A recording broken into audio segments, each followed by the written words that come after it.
and assess priorities for U.S. Immigration and Customs Enforcement, U.S. Customs and Border Protection, and U.S. Citizenship and Immigration Services for the calendar year 2026. Before we get started, I'd like to remind the members and the public of the rules of decorum. These issues we are debating are important ones that members feel deeply about. While vigorous disagreement is part of the legislative process, members are reminded that we must adhere to established standards of decorum in debate. It is a violation of House rules and the rules of this committee to engage in personalities regarding other members or to question the motives of a colleague. It is also a clear violation of the rules of the House to make statements that might personally be offensive to the President or the Vice President of the United States. Remarks of that type are not permitted by the rules and are not in keeping with the best traditions of our committee. The chair will enforce these rules of decorum at all times and urges all members to be mindful of their remarks. Further, under the rules of the House, the chairman is responsible for maintaining order and preserving decorum in the committee room. I expect audience members to be respectful of the witnesses, members, and the public. If members of the audience are persistently or overly disruptive, it is a violation of federal law and you'll be subject to removal and arrest. I now recognize myself for an opening statement. I want to start by thanking our witnesses for appearing before the committee today. Today's hearing provides the American people the ability to hear directly from the leaders that enforce our nation's immigration laws. It is our imperative as representatives of the people to be a voice for the people. Transparency, communication, and accountability are keys to good government. This is why oversight is important. Informing Congress and the public is not casting accusations, nor is it a punishment. Congress has a duty to hear directly from the executive branch, a duty I take seriously. And the executive branch has a duty to keep us informed. While this hearing was long planned, we sit here today at an inflection point, an opportunity to assess and reinforce the integrity of immigration enforcement and to strengthen public trust. An opportunity to emphasize and underscore the Department of Homeland Security's no-fail mission as a whole. My top priority as chairman is, and will always be, protecting America while ensuring the safety of law enforcement. This is further important in the context of another potential shutdown of the department. Let me be clear, shutting down DHS makes America less safe and negatively impacts thousands of federal employees like those at TSA and CISA. The Department of Homeland Security is the nation's largest federal law enforcement agency. It is this committee's duty, regardless of administration, to conduct oversight. We need to examine how DHS components are enforcing the law and ensure they have the resources in place to do work safely, effectively, and properly. Last year, we provided historic resources through reconciliation to strengthen public safety and support for the Trump administration's unprecedented efforts to secure the border. This was the single largest investment in the domestic Homeland Security mission. To succeed, we all need to work together seamlessly, and this committee is a partner in that effort. It is important to remember how we got here. For years, we witnessed a blanket refusal to enforce the law, wide open borders, catch and release policies, and uncontrolled mass migration. These policies undermined the rule of law and endangered all Americans. Enforcing immigration law is not optional. The Trump administration's record on border security is irrefutable. Nationwide border encounters last December decreased 91% compared to 2023. Apprehensions between ports of entry last December decreased 86% compared to 2024. And we ended last year with 8 consecutive months of 0 parole releases by Border Patrol. Further, thousands of criminal illegal aliens have been detained and deported. These actions make America safer and more secure. But the credibility of these successes is on the line. We must take the temperature down and look at the record of enforcement actions through rational eyes. We've seen a significant increase in violent rhetoric and agitation. We've seen a significant increase in attacks on federal law enforcement and in the number of threats facing them and their families. This committee highlighted the threat increases to law enforcement at an earlier hearing. We have seen state and local jurisdictions refuse to protect federal law enforcement officers. And obviously, we have now seen the deaths of 2 American citizens in Minnesota. This is all unacceptable and preventable. The safety of law enforcement and the communities they serve and protect must always come first. When officials or elected leaders rush to conclusions about law enforcement or their fellow Americans, public trust suffers. There must be complete and impartial investigation. I expect each of our witnesses to keep this committee fully informed as the investigations run their course, and I will ensure this happens. While these investigations are ongoing, officials and elected leaders cannot rush to judgment. I cannot put myself in the shoes of law enforcement, nor can I imagine what the families of Ms. Good and Mr. Pretti are enduring today. Public trust and public safety go hand in hand. We cannot have one without the other. I am encouraged to see that President Trump sent Border Czar Tom Homan and Commissioner Scott to Minnesota to work with Governor Walz, Mayor Frey, and other local leaders. I sincerely hope this dialogue continues. This should stand as an example of cooperation to anyone who continues to incentivize reckless behavior in our streets, unlawfully impede law enforcement operations, or disparage their fellow citizens.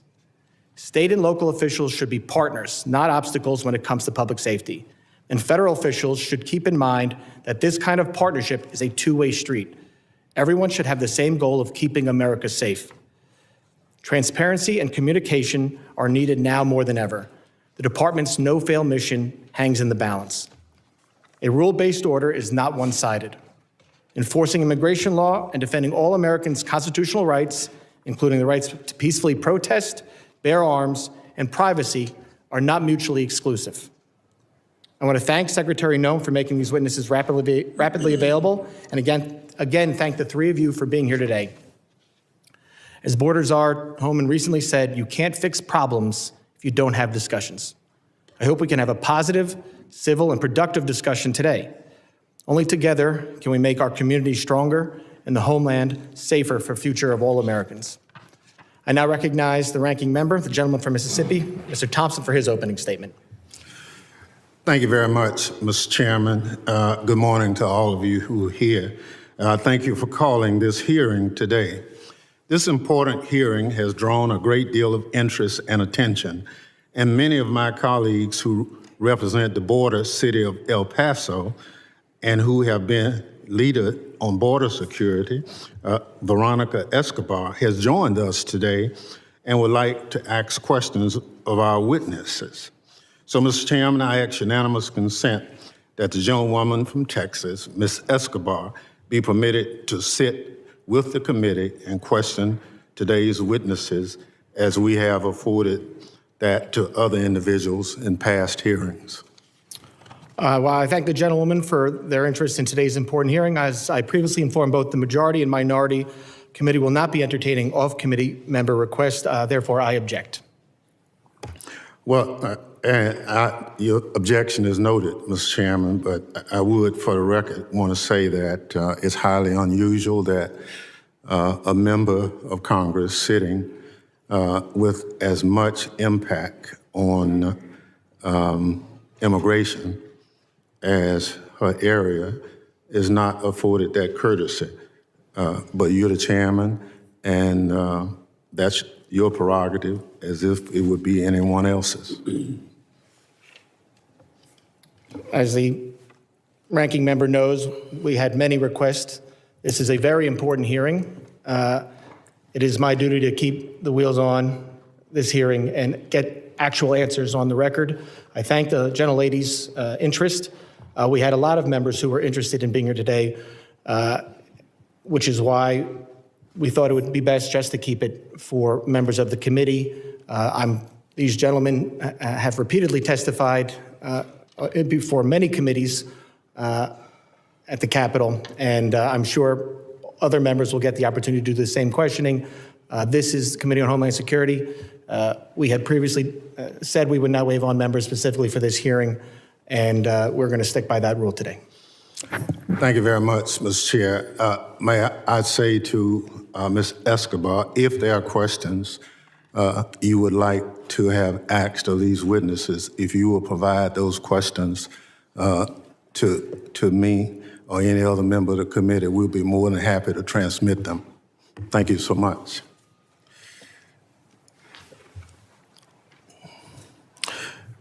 I hope my Republican colleagues will remember that our job is to conduct oversight, not cover for Donald Trump and his out-of-control administration. which is running roughshod over Americans' rights, killing U.S. citizens and threatening our very democracy.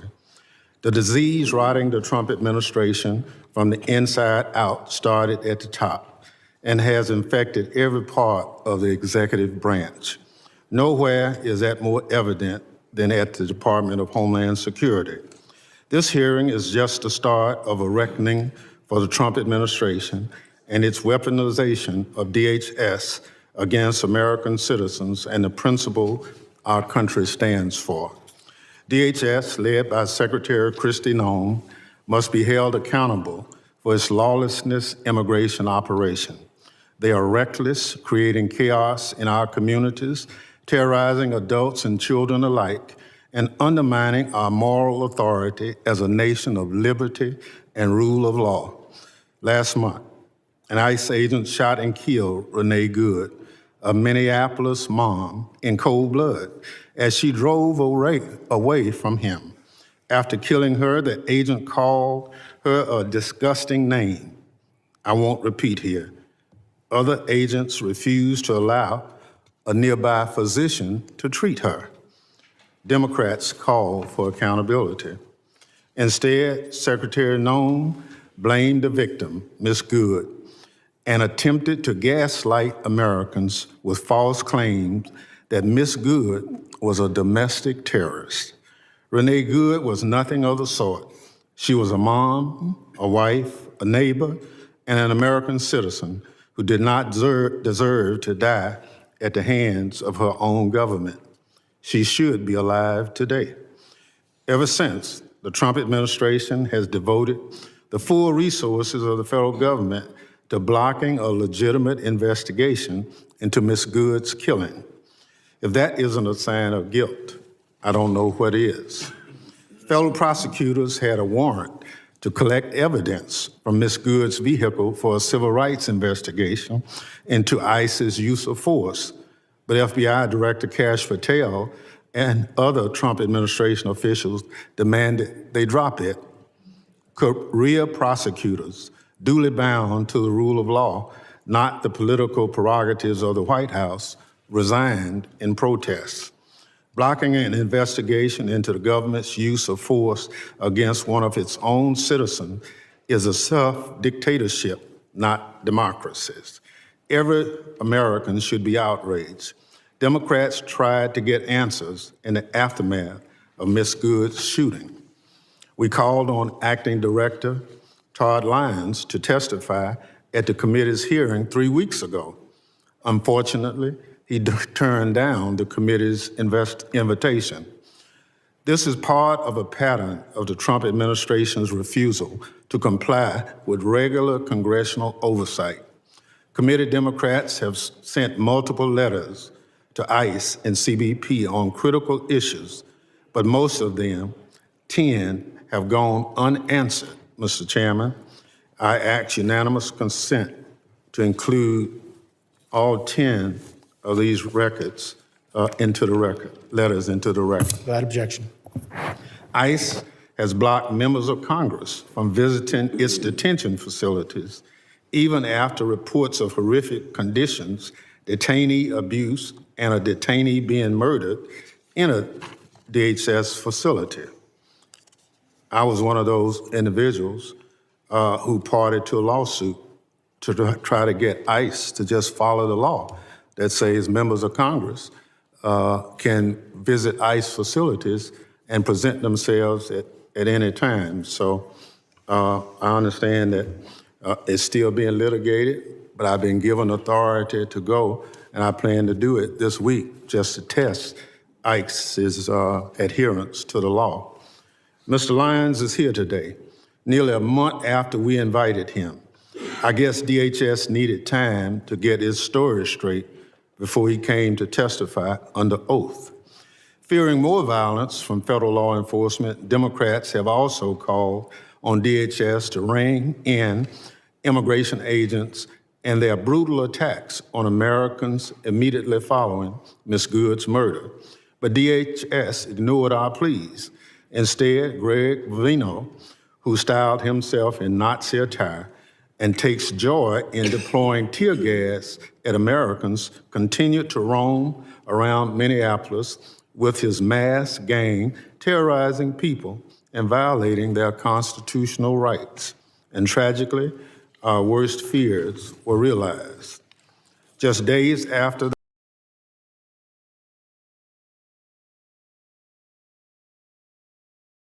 Without objection, the chair may declare the committee in recess at any point. The purpose of today's hearing is to conduct oversight of the Department of Homeland Security and assess priorities for U.S. Immigration and Customs Enforcement, U.S. Customs and Border Protection, and U.S. Citizenship and Immigration Services for the calendar year 2026. Before we get started, I'd like to remind the members and the public of the rules of decorum. These issues we are debating are important ones that members feel deeply about. While vigorous disagreement is part of the legislative process, members are reminded that we must adhere to established standards of decorum in debate.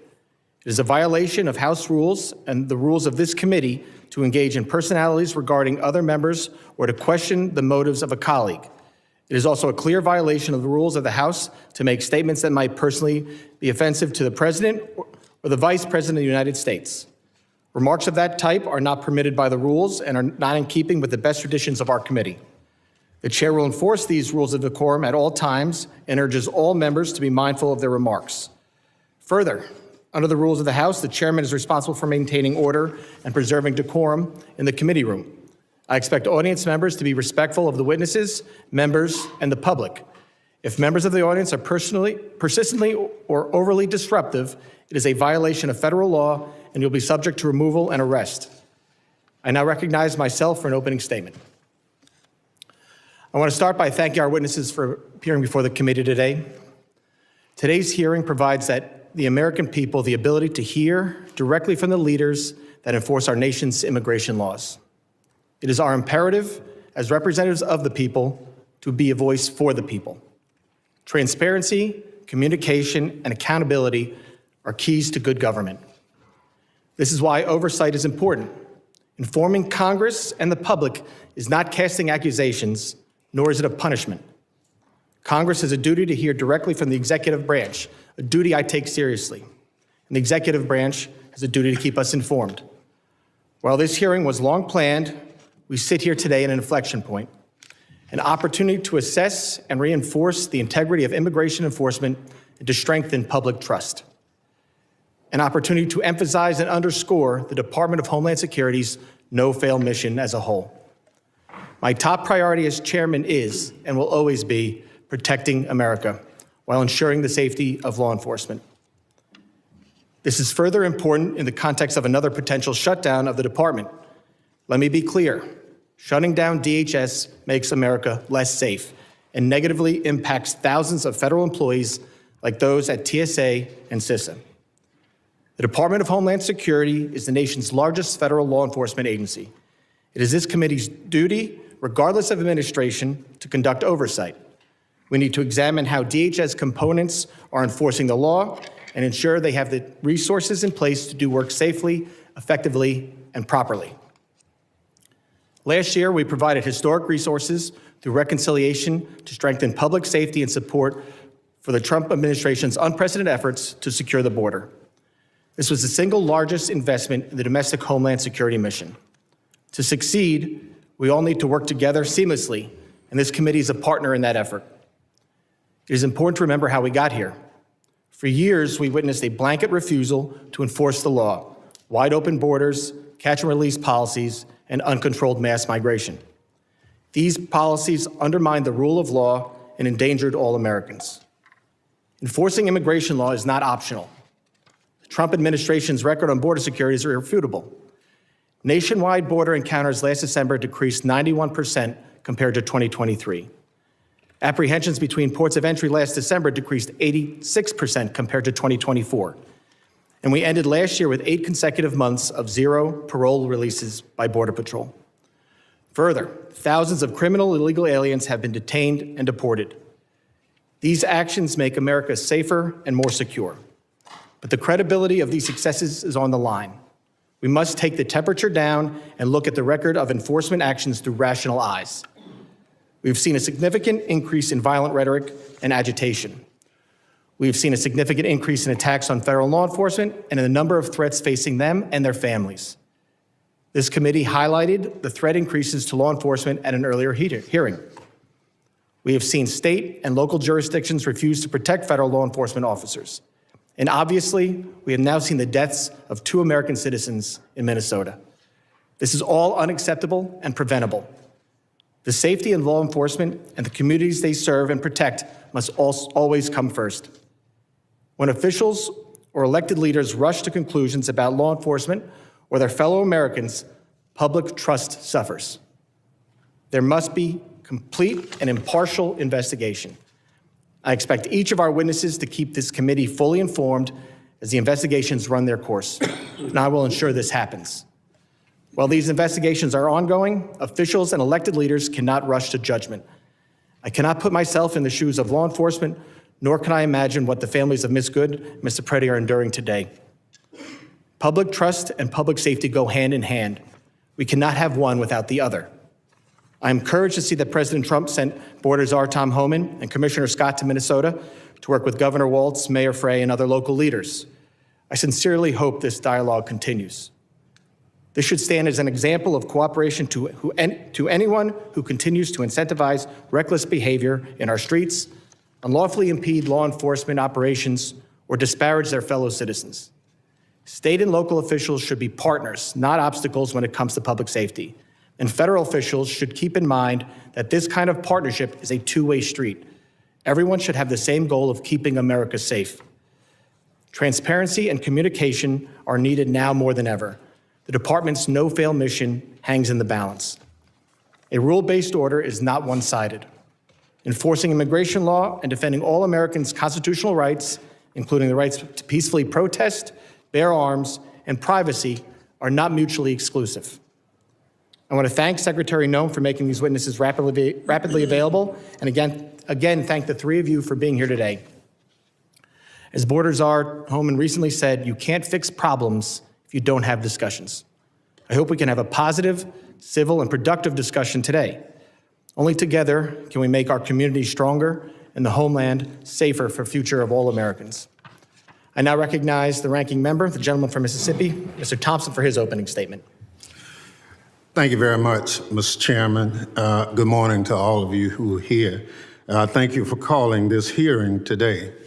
This important hearing has drawn a great deal of interest and attention, and many of my colleagues who represent the border city of El Paso and who have been leader on border security, Veronica Escobar, has joined us today and would like to ask questions of our witnesses. So, Mr. Chairman, I ask unanimous consent that the gentlewoman from Texas, Ms. Escobar, be permitted to sit with the committee and question today's witnesses as we have afforded that to other individuals in past hearings. Well, I thank the gentlewoman for their interest in today's important hearing. As I previously informed both the majority and minority, committee will not be entertaining off-committee member requests. Therefore, I object. Well, your objection is noted, Mr. Chairman, but I would, for the record, want to say that it's highly unusual that a member of Congress sitting with as much impact on immigration as her area is not afforded that courtesy. But you're the chairman, and that's your prerogative, as if it would be anyone else's. As the ranking member knows, we had many requests. This is a very important hearing. It is my duty to keep the wheels on this hearing and get actual answers on the record. I thank the gentlelady's interest. We had a lot of members who were interested in being here today, which is why we thought it would be best just to keep it for members of the committee. These gentlemen have repeatedly testified before many committees at the Capitol, and I'm sure other members will get the opportunity to do the same questioning. This is the Committee on Homeland Security. We had previously said we would not waive on members specifically for this hearing, and we're going to stick by that rule today. Thank you very much, Mr. Chair. May I say to Ms. Escobar, if there are questions you would like to have asked of these witnesses, if you will provide those questions to me or any other member of the committee, we'll be more than happy to transmit them. Thank you so much.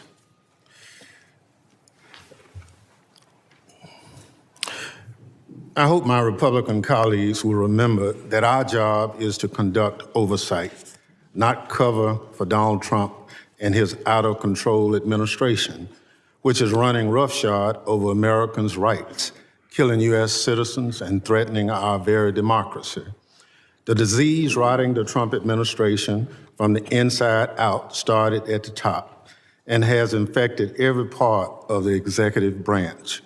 Nowhere is that more evident than at the Department of Homeland Security.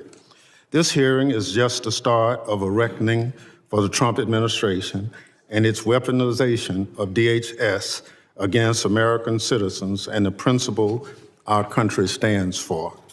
DHS, led by Secretary Kristi Noem, must be held accountable for its lawlessness immigration operation. They are reckless, creating chaos in our communities, terrorizing adults and children alike, and undermining our moral authority as a nation of liberty and rule of law. Last month, an ICE agent shot and killed Renee Good, a Minneapolis mom, in cold blood as she drove away from him. After killing her, the agent called her a disgusting name I won't repeat here. Other agents refused to allow a nearby physician to treat her. Democrats called for accountability.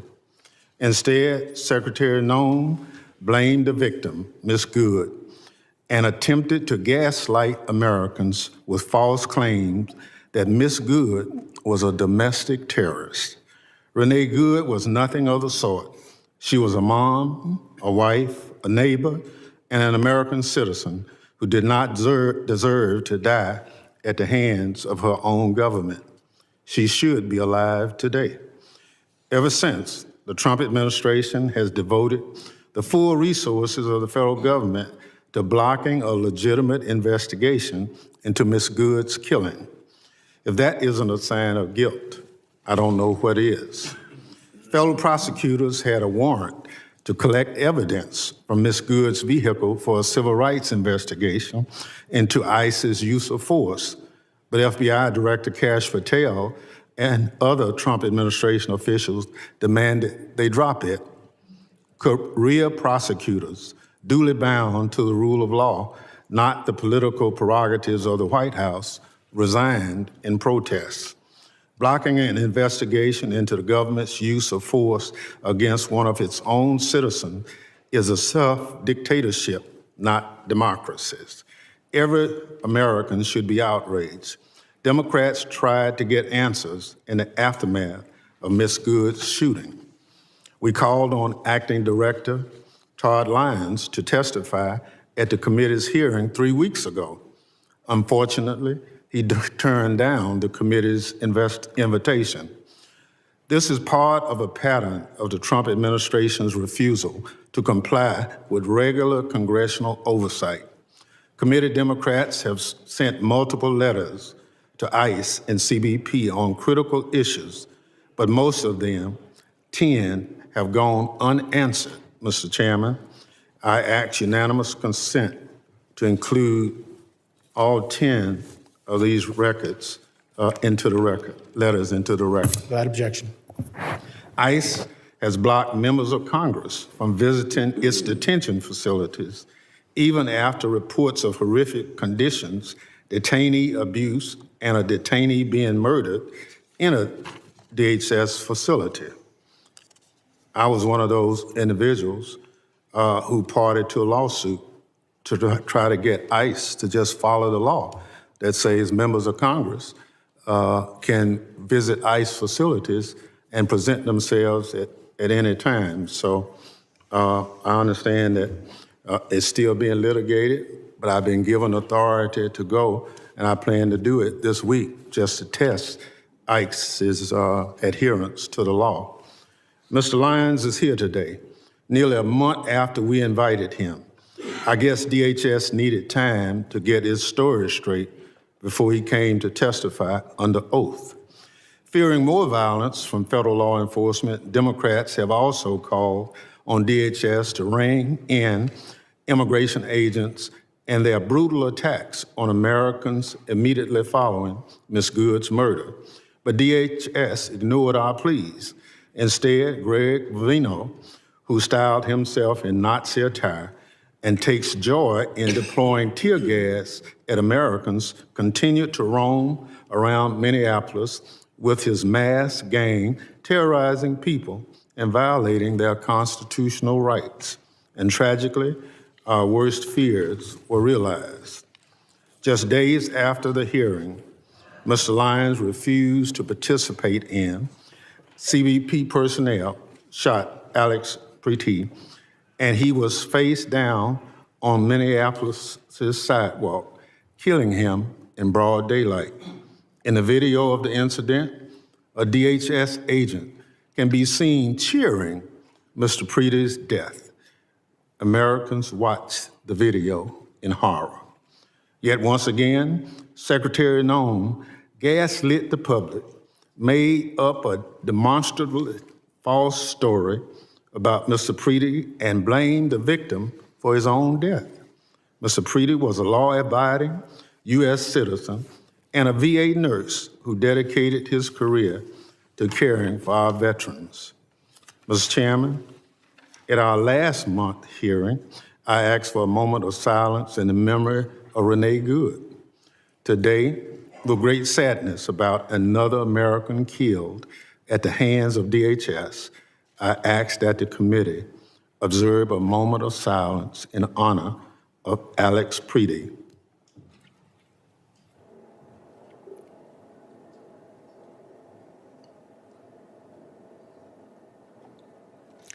Thank you. The slaying of Ms. Good and Mr. Pretti by DHS are the most tragic examples of what is wrong with Trump's DHS, but far from the only ones. Last fall, a Border Patrol agent shot Miramar Martinez, a U.S. citizen and preschool teacher from Chicago, 5 times. The agent bragged in text messages about shooting her, saying, quote, "I fired 5 rounds and she had 7 holes." But that in your book, boys.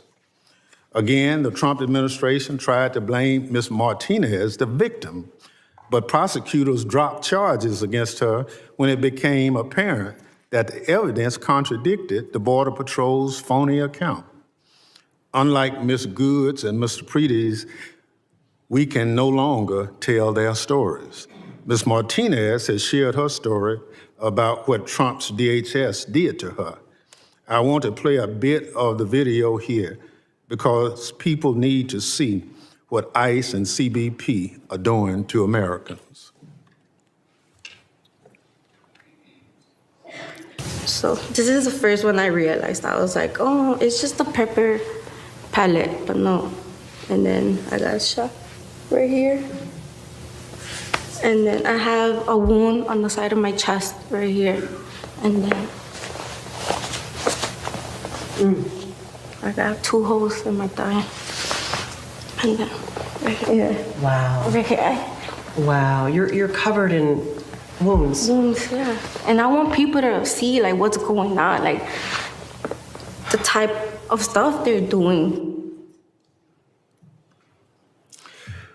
What happened to Ms. Martinez, Ms. Good, and Mr. Pretti is a scourge on this country and shameful chapter in our nation's history, but tragically, there's more.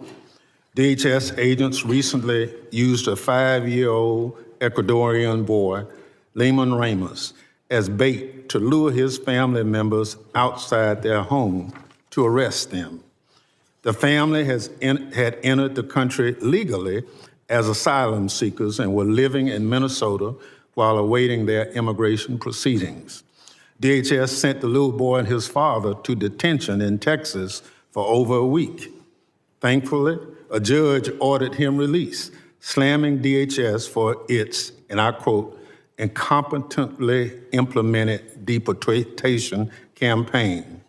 And competently implemented deportation campaign is putting it nicely, especially as it relates to small children. More apt in the Bible, quote from John 11, chapter 35th, referenced at the end of the judge's opinion, Jesus wept. DHS personnel are now forcing their way into private homes without a judicial warrant in violation of the Fourth Amendment. In one recent incident, ICE dragged a U.S. citizen from his home at gunpoint in underwear before realizing they had picked up the wrong person. The person ICE was actually looking for was sitting in jail in Minnesota. The Minnesota Department of Corrections says that ICE had this information all along. Bystander videos from Minneapolis and cities around the country show ICE and CBP personnel behaving like unprofessional goons, cursing at bystanders and mooning people from their hotel rooms. News reports have a Border Patrol agent was found passed out, drunk, and covered in vomit in a vehicle. And ICE personnel apparently stole a child's phone and sold it for cash. It's an embarrassment, and DHS's so-called leadership should be ashamed, if only they had any shame. Secretary Noem, Department of Homeland Security, has the blood of American citizens on its hand, but she takes no responsibility for anything. To the contrary, Secretary Noem was last seen in this committee room hiding behind her family in a desperate attempt to distract from her department's failures and abuses. Then she ran from our questions, leaving early under the guise of needing to attend a meeting that it turns out didn't even exist. Her inexcusable behavior should come as no surprise. She's always been more concerned with photo ops and wardrobe changes than following the law and fulfilling the mission of her department. Since being sworn in, Secretary Noem has enriched herself, abused the power of her office, obstructed congressional oversight, and violated her oath to the Constitution. Donald Trump and Kristi Noem are doing real damage to this country and to the department that was stood up 25 years ago in the wake of 9/11 to protect American citizens from future attacks. Secretary Noem is a liar with no concern for the lives of Americans killed by the department she runs. She must go. Mr. Chairman, I yield back. The gentleman yields back. Other members of the committee are reminded that opening statements may be submitted for the record. I would now like to formally introduce our witnesses. First is Mr. Rodney Scott. Mr. Scott is Commissioner of U.S. Customs and Border Protection. After decades of service at CBP, including a stint as Chief Border Patrol, he has served as a Senate-confirmed commissioner since June of 2025. Second is Mr. Joseph Edlow. Mr. Edlow is Director of Citizenship and Immigration Services. Director Edlow has served in numerous legal roles across the executive branch in Congress, including Chief Counsel to USCIS. Mr. Edlow has served as a Senate-confirmed director since July 2025. Third is Mr. Todd Lyons. Mr. Lyons is the Acting Director of Immigration and Customs Enforcement. Acting Director Lyons began his federal service in the U.S. Air Force in 1993 and joined ICE as an agent in 2007. Mr. Lyons moved up the ranks and has served as Acting Director since March of 2025. Thank all the witnesses for being here today. Pursuant to Committee Rule 8C, I ask that the witnesses please rise and raise their right hand.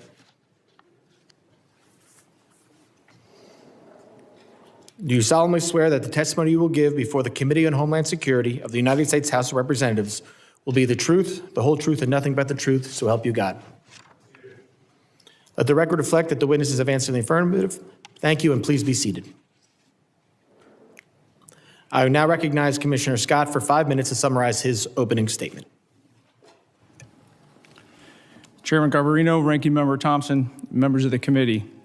Thank you for the opportunity to appear here before you today. I'm honored to represent more than 67,000 dedicated men and women of U.S. Customs and Border Protection who are tirelessly protecting this great nation every single day by simply trying to make sure we know who and what is entering our homeland.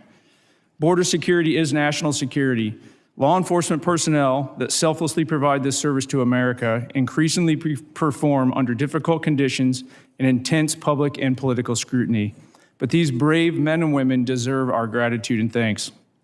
It's my privilege to be here today joining my colleagues from Immigration and Customs Enforcement and Citizenship and Immigration Services. Our agencies work in partnership to secure the homeland and uphold the integrity of our immigration system. CBP has spent the last year rebuilding what was an intentionally broken border. As I informed Congress in 2021 and again in 2023, the open border policies of the Biden administration all but eliminated any meaningful border along this, and it replaced it with a porous geographic line defined by record high encounters with illegal aliens, overwhelmed facilities, and a workforce that was stretched so far beyond their capabilities that hostile nations and the cartels exploited our border at will. That all changed on January 20th, 2025, under the leadership of President Trump. We have now implemented effective policies, established unified priorities and objectives across all federal departments, and empowered our workforce to do their jobs by simply enforcing the laws that already exist. We have imposed consequences for those who break our laws, the laws that this body enacted. And today, the United States, because of these efforts, enjoys the most secure border in our nation's history. But this progress did not happen by accident. It's a result of a comprehensive approach to border security. We ended catch and release, we prioritized detention and removal authorities, and we sent a clear message that illegal entry into the United States will not be tolerated. And the numbers speak for themselves. We have achieved record low illegal crossings between ports of entry. Border Patrol apprehensions along the southwest border totaled over 90,000 for the entire year. That's a number that used to represent a single month under the Biden administration. Daily encounters have dropped by 95%, averaging about 250 per day, compared to 5,000 a day during the Biden administration. Our increased enforcement also resulted in the seizure of over 617,000 pounds of illicit narcotics. That's nationwide, an 8% increase over the prior year. This included nearly 11,000 pounds of fentanyl and more than 186,000 pounds of methamphetamines. This is what having a secure border looks like. None of this would have been possible, though, without the vision and leadership of President Trump and the historic investments made in border security. The One Big Beautiful Bill, a $65 billion investment, is enabling CBP to modernize border infrastructure, deploy additional advanced technology, and to grow our workforce. Since January 2025, CBP is building smart wall at record levels. We're installing high-tech attributes where the Biden administration had shut it off. We're installing water barriers along the Rio Grande River, which denies criminals access to these routes. But that is not all. We're investing in technology at our ports of entry, non-intrusive inspection equipment, biometrics, and advanced surveillance to improve our ability to know what's coming into this country, the land, air, and sea, at and between the ports of entry. CBP's workforce is without a doubt the greatest asset that we have. The One Big Beautiful Bill is investing historic amounts of money in recruitment, hiring, and retention and training to ensure that we have the most highly qualified and capable law enforcement professionals securing our border. Due to the collaboration across all federal departments, the resultant record low encounters, CBP has been able to surge resources to support ICE's targeted enforcement operations across the nation. CBP is integrated with ICE and other partners to identify and remove dangerous criminals and others who remain in the country illegally. As recent events have demonstrated, though, our officers and agents are increasingly facing an unprecedented level of aggressive interference and intimidation when executing the laws that you have asked them to enforce. These attacks on federal law enforcement personnel are coordinated and well-funded. This is not peaceful protest. No law enforcement officer should be put at personal risk simply for doing the job that we have asked them to do. I thank you for your continued support of CBP's mission, and I look forward to answering your questions today. Thank you, Commissioner. I now recognize Director Edlow for 5 minutes to summarize his opening statement. Thank you, Mr. Chairman. Chairman Garbarino, Ranking Member Thompson, and members of the committee. It is an honor to speak to you about the priorities and progress of U.S. Citizenship and Immigration Services. I'm grateful for your partnership as we work together to uphold the rule of law, protect our citizens, and safeguard our homeland. Let me begin by expressing my appreciation to President Trump for his trust in me and to Secretary Noem for her leadership at the Department of Homeland Security. I'm proud to serve alongside a workforce that's deeply committed to advancing the President's agenda, protecting our communities, and restoring integrity to America's legal immigration system. As Director of U.S. Citizenship and Immigration Services, my vision has been straightforward and clear. Restore accountability to our immigration system and ensure that it serves the interests of the American people first and foremost. Today, I want to highlight some of our most significant accomplishments: ending the exploitation of immigration programs, putting American workers first, protecting our communities from public safety threats, protecting national security, and combating immigration fraud. Fraud isn't just a paperwork issue. It's a national security and public safety concern. Often those who wish to do us harm exploit weaknesses in our system. Over the past year, USCIS has made nearly 33,000 fraud referrals to law enforcement, a 138% increase over previous years. We conducted thousands of site visits to homes and workplaces and thousands of social media checks to ensure aliens aren't espousing anti-American sentiment. Moreover, our fraud detection and national security team completed over 21,000 investigations, identifying fraud in approximately 65% of those cases. In Operation Twin Shield in Minneapolis, St. Paul, back in the fall, we uncovered marriage fraud, visa misuse, and student visa abuses, leading to denials of immigration benefits, arrests, and removal proceedings. This work led to Operation Paris, where we continue re-examining thousands of refugee cases in Minnesota, conducting thorough background checks and in-person reviews. We've also strengthened our vetting policies. If someone falsely claims U.S. citizenship to get a public benefit or try to vote, we hold them accountable through denial of citizenship or loss of immigration status. We've tightened screening to determine whether claimed marriages and family relationships are legitimate. And we've changed regulations to employment authorization is no longer automatically extended. Now we require more frequent renewals so that we can vet aliens more frequently and ensure that they deserve to remain in the country. Additionally, we've taken action to end the exploitation of immigration programs. Mass humanitarian parole programs were being abused by the prior administration. So we've restored them to Congress's original intent, allowing those benefits on a case-by-case basis. Secretary Noem also ended decades of temporary protected status for several countries, returning the program to what Congress intended: temporary protection, not permanent status in the United States. Moreover, this administration is doing more to ensure the integrity of our elections.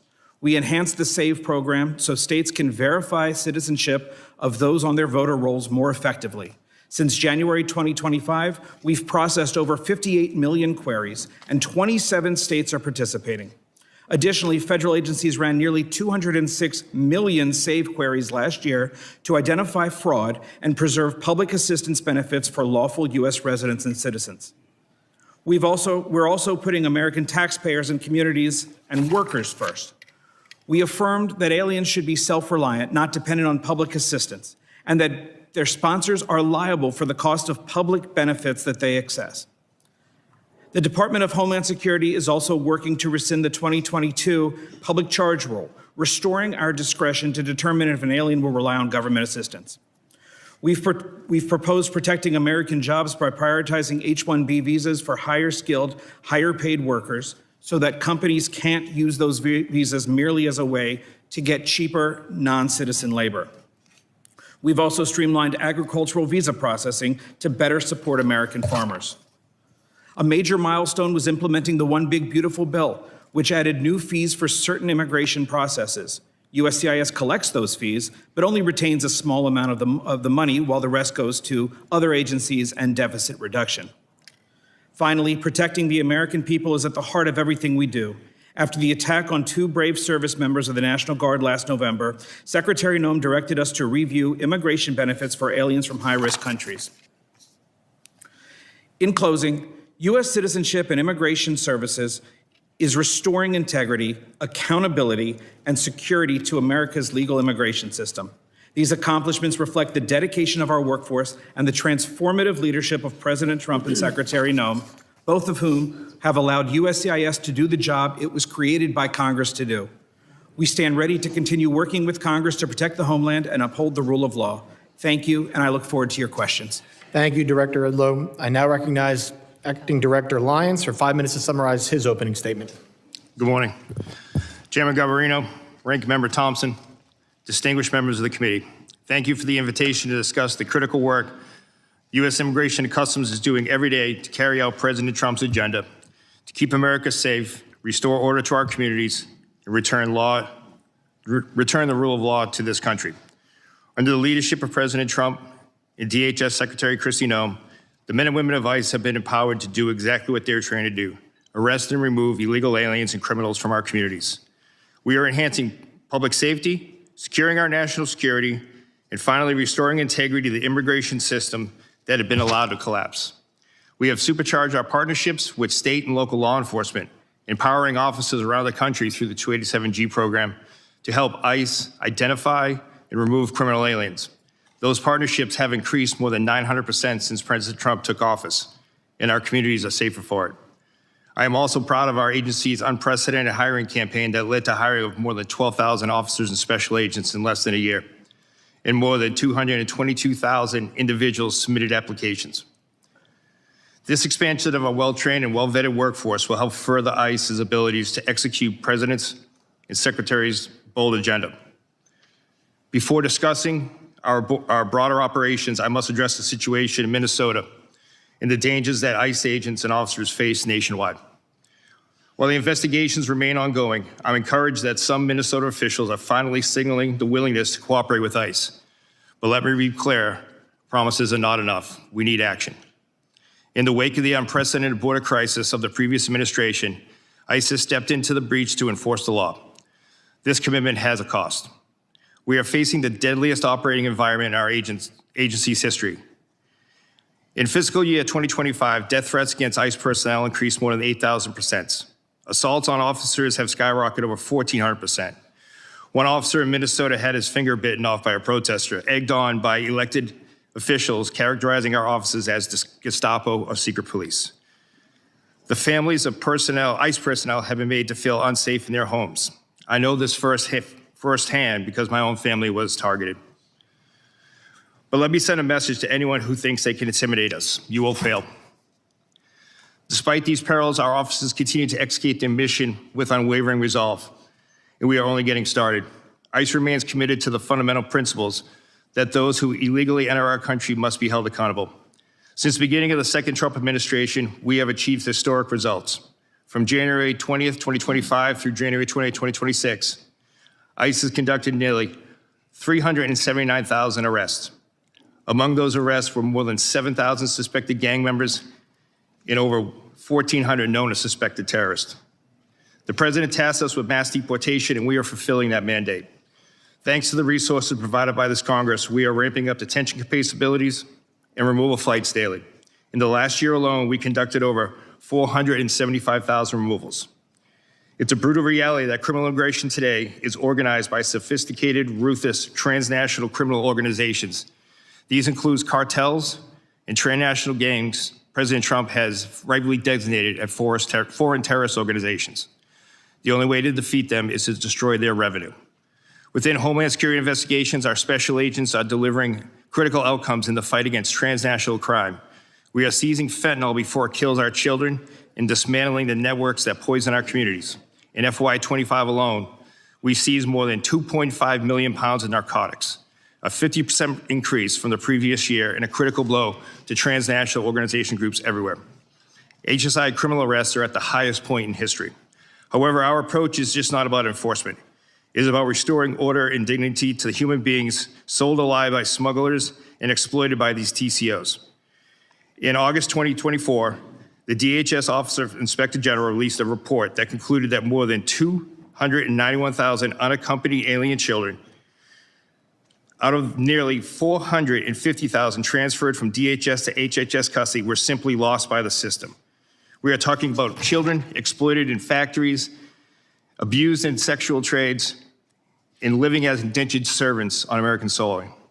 HSI is leading the charge to find them. We have conducted more than 71,000 field engagements to locate children, verify sponsor legitimacy, and uncover criminal activity related to exploitation. Since February 2025, ICE has arrested more than 500 criminal sponsors of these offenses, including sexual exploitation and forced labor, dismantled more than 2,400 human smuggling operations, and along with our federal partners, located more than 145,000 children. To further ensure TCOs can never threaten our nation again, President Trump dedicated the establishment of the Homeland Security Task Force. The Homeland Security Task Forces represent the most aggressive and coordinated attack on TCOs in history. Through Cross-Border Financial Crime Center, we have developed and implemented a strategy to combat rampant fraud, including government programs in Minnesota and across the country. Using this strategy, HSI has opened numerous criminal investigations into the complex fraud systems that have resulted in the thefts of billions.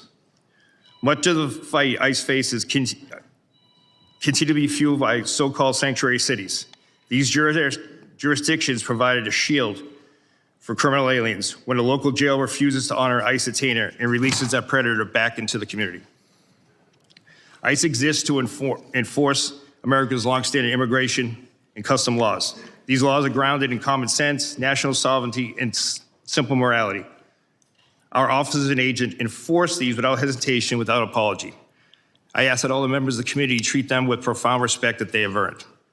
Thank you. Thank you, Acting Director Lyons. Members will be recognized by order of seniority for their 5 minutes of questioning. As we have when Secretary Noem was here, we're going to limit it to the 5-minute rule. I'm going to be strict on that for both sides. So do not be surprised if you go over, I gavel you down. I now recognize myself for 5 minutes of questions. Acting Director Lyons, I understand that you cannot discuss the details of the 2 recent shootings in Minnesota because they are subject of several investigations, including by the FBI, the Department of Homeland Security, and the DOJ Civil Rights Division. Once concluded, will you commit to providing the reports and findings of each investigation to this committee? Yes, Mr. Chairman, we're fully committed to give you the full and unabridged investigation and the outcome. Thank you. Commissioner Scott, can the committee have the same commitment from you? Yes, sir. Thank you both.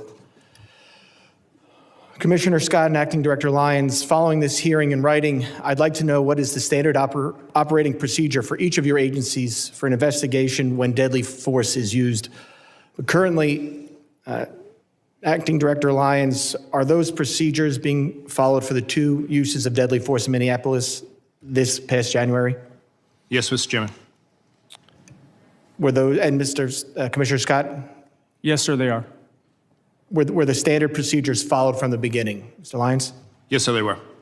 Mr. Scott? Yes, for CBP, they were as well. Thank you very much. We're obviously concerned about officer safety and have seen and heard about increasing threats and assaults against law enforcement. Director Lyons, are your officers trained regarding the difference between a protected protest and what is unlawfully impeding law enforcement? Yes, sir. Deportation officers and special agents are taught at the Federal Law Enforcement Training Center. They are taught in defensive tactics, personal safety, but as well as laws to include First, Second, Fourth, Fifth, 10th, 14th Amendment. The officers are trained before they go out into the field, and then while they're in the field. They are specialized training with disturbance control and other special tactics. Commissioner Scott, are your officers similarly trained? Yes, they are. At FLETC, ongoing training in the field, and then anytime we're deploying them to the interior, they get updated law refresher training to include First Amendment and Fourth Amendment. So I want to focus on the training here because with the historic investment in both ICE and CBP, there was a surge in hiring. I need to know, for these new hires, is the training different than what other agents and officers received before the hiring surge? Mr. Lyons, I'll let you start there. No, sir, it's not. The training was never, the meat of the training was never removed. The timeline was. We took training from 5 days a week, 8 hours a day, to 6 days a week, 12 hours a day. In addition to that, training is different in the fact that before officers even go to the Federal Law Enforcement Training Academy, there's pre-employment training, which we never had before. And on top of that, we've adapted our on-the-job training program, which is much like a city or state field training officer program that once they are removed from the Federal Law Enforcement Training Academy, have graduated, before they return to their field offices, they're assigned a field training officer, and that's continued on after that. So let me get this go. For ICE officers, the curriculum has stayed the same, but it's now a quicker training. The timeline has moved up? That's correct, sir. Okay, but the curriculum is the same. Yes, sir. All right. Commissioner Scott, can you talk about if there's been a change in training since the hiring surge? There's been no change in the training within Customs and Border Protection. Border Patrol agents go through a 117-day academy. The CBP officers go through a 103-day academy. That's actually training days. There's been no changes to that. So the only change that has been made is in our quarterly training. We've added scenarios based on what we most likely think they will encounter in the field. So we've actually added some of the protest type encounters as well. So there's been no change in the timeline either. ICE did that. You did not? No, we did not. Okay. And while this is nothing, because this is my last question, I'm sure. While understanding they are not suitable for every occasion, there's been a lot of talk about the use of deadly force. Are agents and officers equipped with and trained in the use of tasers or other less lethal alternatives to avoid the use of deadly force? And Mr. Director Lyons, I'll start with you, and then Mr. Scott, you can finish. Yes, sir. Every deportation officer special agent are trained in secondary weapons, which include the taser, OC spray, and baton. They're And trained those are made available. and they're equipped. Yes, sir. Mr. Scott?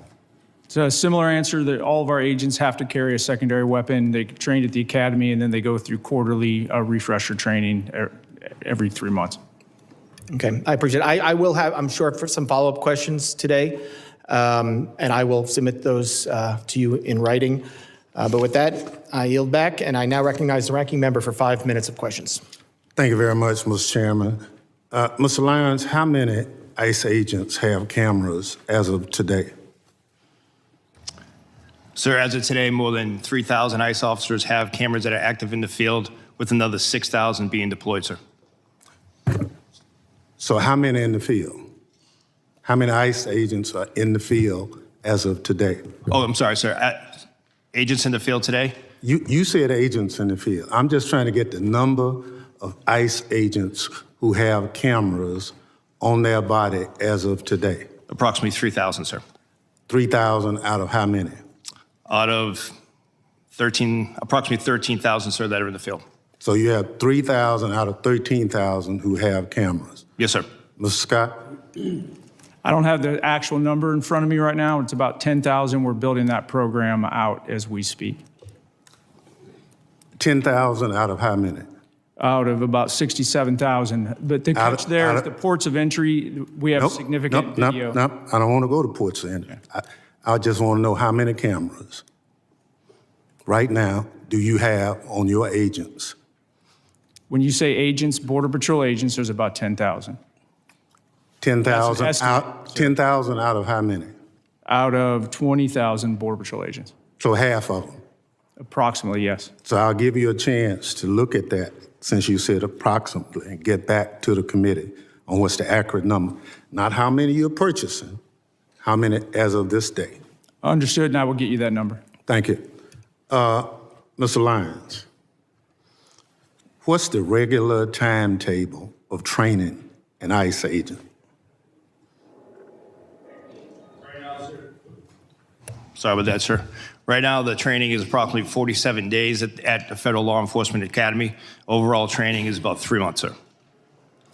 So you went from 3 months to 47 days. No, sir, the whole total training to include the pre-employment training and then the OJT program is 3 months. And 47 days in the Federal Law Enforcement Training Academy. So they go to Flexi for 47 days or for 3 months? No, sir. You asked for the total training time. The total training time now is a combined 3 months, sir, with 47 days at the Federal Law Enforcement Training Academy. So you didn't reduce the timeline for any of the ICE agents to come on board? We reduced the timeline for the previous certified federal law enforcement officers or special agents, where we went to the ones who are already trained in firearms, in defensive tactics and criminal procedure, we adapted to a shorter program so they would just have the extensive Immigration Nationality Act training, immigration law, and ICE-specific training. So if you hired somebody for ICE today, how much training would they receive before they become a full-time agent? So for a person off the street who has never been a law enforcement officer, they're looking at approximately 3 months of training, sir. And the 47 days is for who? That is for everyone that hasn't, who's never worked for ICE, sir. So you could have someone that's a Capitol Police officer. They would not have to go through extended training for when it comes to defensive tactics, firearms, et cetera. They would have to go through the rigorous immigration training, which unfortunately immigration law is just as confusing and long as tax code, which we have to ensure that we devote that extensive time to. Thank you so much. But Yes, sir. would you provide the committee with the timeline? Yes, sir. We will provide you. Some of us understand it's 47 days. Yes, sir. We will provide You're you telling us it's 3 months. from the beginning, sir, when they go ahead and come on pre-employment training to the Thank OJT program afterwards. But we will provide the committee with the full for each breakdown. For Mr. Lyons and Mr. Scott, over the past several weeks, the president has made a series of comments regarding the midterm election. The president has urged my Republican colleagues in Congress to nationalize elections. Now, are you involved in any planning on guarding precincts in this country as of today? Mr. Scott? No, sir. Mr. Lyons? No, sir. So there's no information, you've not been asked to start deploying people for areas anywhere? No, sir. Well, thank you very much. Mr. Lyons, I'll get it in writing, Mr. Chairman. I'm going to follow your directions on this. Gentleman yields back. Thank you, Ranking Member. I now recognize the gentleman from Texas, Mr. McCall, for 5 minutes of questions. Thank you, Mr. Chairman. A decade ago when I chaired this committee, Mr. Thompson and I passed a bill to authorize ICE into law. It was a bipartisan effort. It passed the House overwhelmingly, both Republican and Democrat. A decade later, here we are. The Dems have called to abolish ICE. Now they're trying to shut it down. So what has happened in that 10 years? Let's go back to the last 4 to 5 years. What happened in this country and at the border?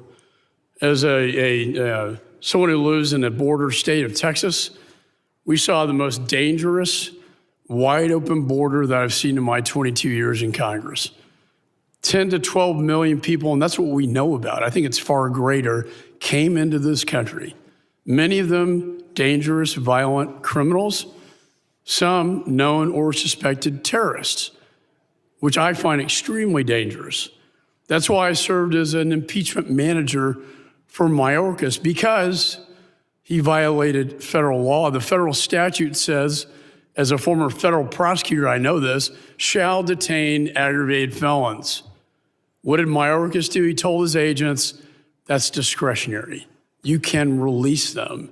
As a result, we had tens of thousands of aggravated felons left on the streets of America to roam freely, not to mention the human and sex trafficking of children, Mr. Lyons, as you pointed out. So what is the administration trying to do? They're trying to remove a public safety threat from the United States of America. That is their job.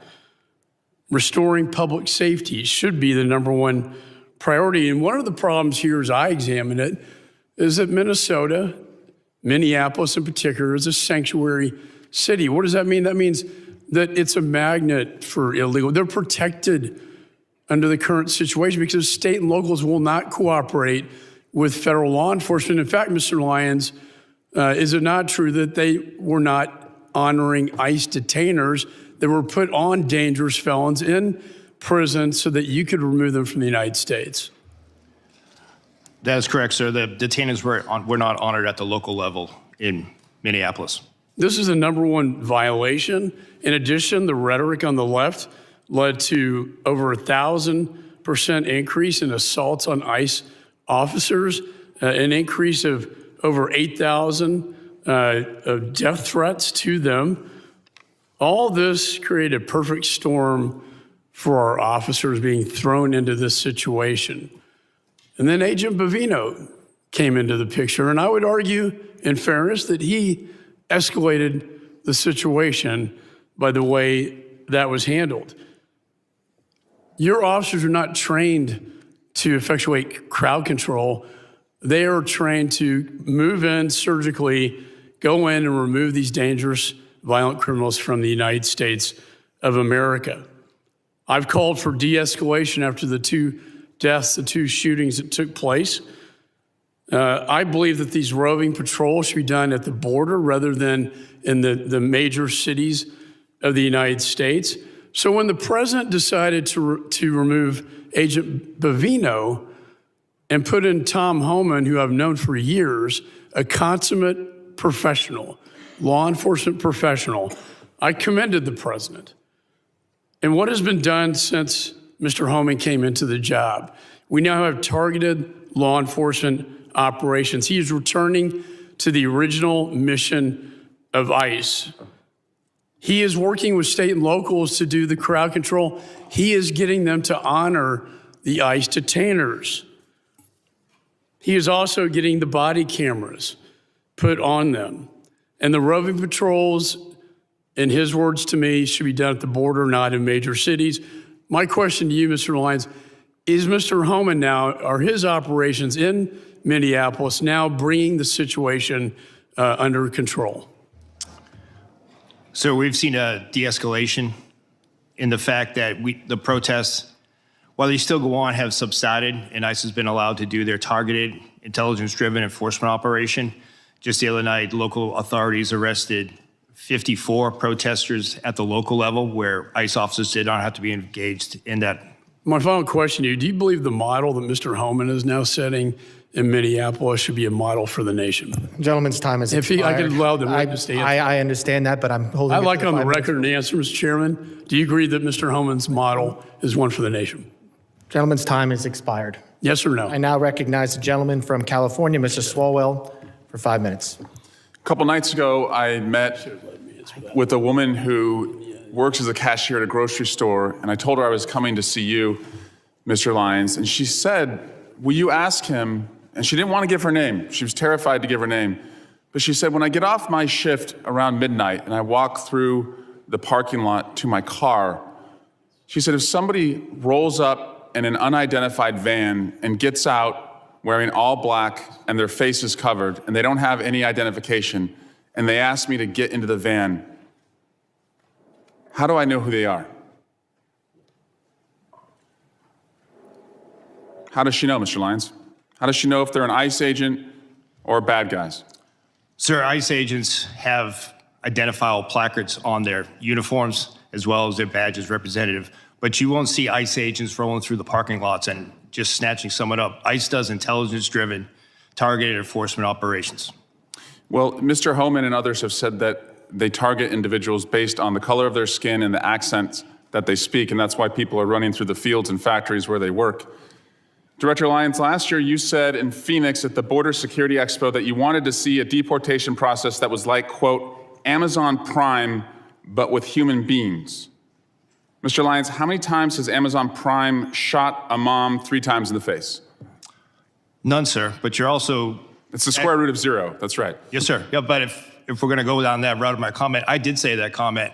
However, that comment was taken out. If you go back and watch the video, I did say that we need to be more efficient when it comes to removing individuals from the United States because ICE doesn't detain punitively. We detain to remove. I don't want to see people in custody. At the end of my statement was, again, to your point, it was a industry day for AI and efficiencies.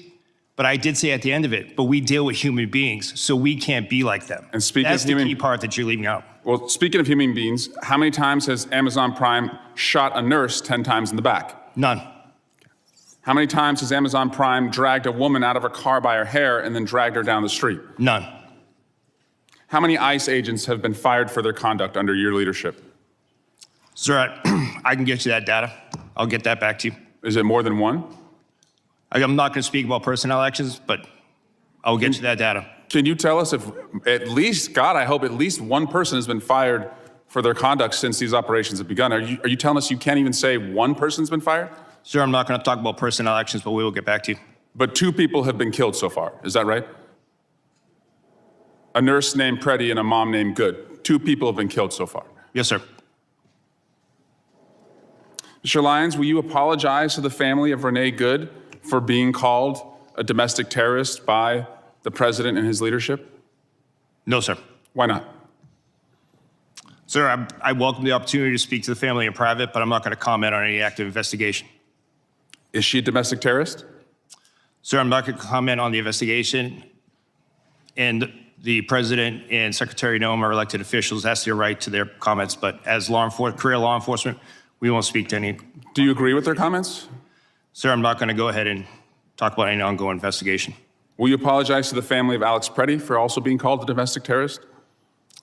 Sir, again, I'm not going to speak to any ongoing investigation. Mr. Lyons, your staying to lead ICE is a decision. Sir, I'm sorry. Could you repeat Your that? staying on to lead ICE is a decision. And I've read your background. You have a decorated career. You've served in the military. You are what I would call otherwise employable. I think most people would agree this is not the only job that you can get.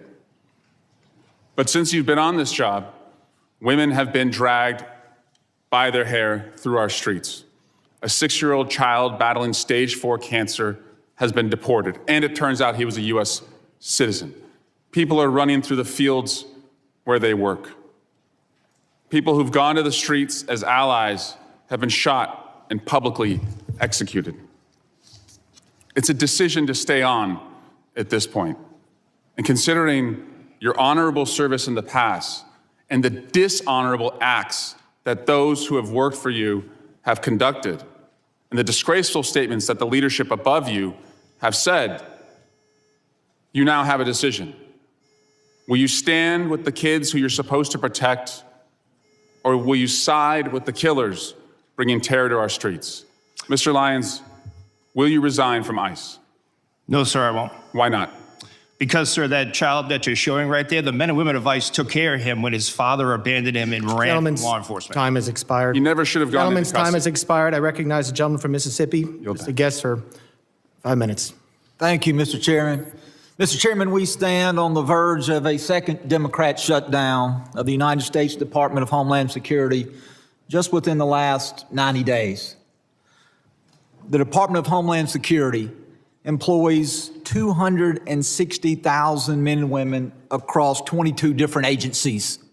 Those agencies include 63,000 men and women who work for CBP, 60,000 who work for TSA, 22,000 for FEMA, 18,000 who works for USCIS, almost 50,000 civilian and military employees with the United States Coast Guard, 7,800 Secret Service employees, 2,500 CISA employees, and over 8,000 agents and analysts with the Department of Homeland Security investigation who perform a crucial function to protect and serve this country. This second government shutdown, led by my friends on the Democrat side of the aisle, will leave our country less safe. Don't just take my word for it. Let's look at the words of the Biden administration. President Biden and Kamala Harris, Department of Homeland Security, in September of 2023, as the nation faced a potential government shutdown, they issued a fact sheet. That fact sheet is entitled "The Impact of Government Shutdown on the DHS Workforce." This fact sheet says this. It says DHS workforce is comprised of extraordinary public servants who safeguard this nation. It goes on to say any lapse in federal funding would disrupt this vital work, leaving Americans less safe as a result. Those working without pay include law enforcement, conducting such acts as seizing illegal narcotics like fentanyl, combating child exploitation and child predators, identifying and arresting human trafficking, responding to natural disasters, preventing cyber attacks, and protecting U.S. government leaders. And so I ask you, gentlemen, as we are once again on the verge of a shutdown of the Department of Homeland Security, if the Democrats take us to the edge, if they refuse to sign a CR, if once again the men and women who serve under your leadership, if they are once again not paid, I ask you, how will that impact our nation? Will America be more safe, or will America be less safe if we are once again led into a government shutdown by the Democrat Party? Mr. Scott. I believe consistency and seeing support from the leadership of, on both sides of this building and the president is very important to border security. I think the rhetoric and the back and forth, the politicizing of law enforcement in general detracts from the general morale of our personnel. Is it not important that we pay the men and women who serve under your command? It's critically important. And in a government shutdown, the bills don't stop, do they not? The bills continue to accrue. Correct. And the deployment of technology ceases in many cases, and America becomes less safe. Would you agree with that statement? I would agree America becomes less safe. Mr. Edlow, what about you? Well, Congressman, as I'm sure you're aware, USCIS is a little different in that we are fee-funded. So during a shutdown, the men and women working for USCIS will continue to be paid. However, in terms of our screening and vetting enterprises, as well as everything else we do, we have formed very, very strong working relationships with the other components, and that's critical for us to be able to do our work. While we may be there able to continue without our partners being paid and with them being furloughed, it's going to make America significantly less safe. And Mr. Lyons. Yes, sir. It will have a great impact, especially on the Homeland Security task forces and the men and women that are focused on the transnational crime and foreign terrorist organization. Mr. Lyons, very quickly, we've had many members of this committee who have made allegations. The Democrats have once again taken the mantle of the party to defund the police and abolish ICE. Do you wish to take my last few seconds to speak about the consequences that has on the men and women that you serve? The men and women of ICE are sworn law enforcement officers who are dedicated to do their mission to protect the United States. Thank you, Mr. Chairman. I yield back. Gentleman yields back. I now recognize a gentleman from California, Mr. Correa, for 5 minutes of questions. Thank you, Mr. Chairman. I want to welcome our witnesses today. Gentlemen, wanted to start out by talking a little bit about my district, Southern California, Disneyland. Southern California is the center of manufacturing for the United States.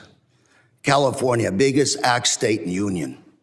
California, also, big donor, taxpayer dollars to the United States.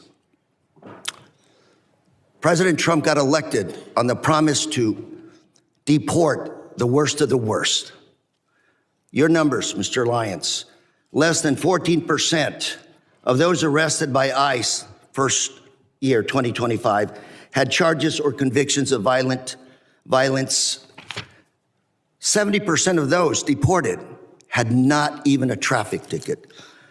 Mr. Lyons, I think we're all patriots, but I'm trying to figure out how, this is a question to you, sir, how deporting a nanny makes our nation safer, stronger, how trying to deport the father of 3 Marines make this country stronger, how deporting the parents of a number of Marines at Camp Pendleton makes this nation stronger.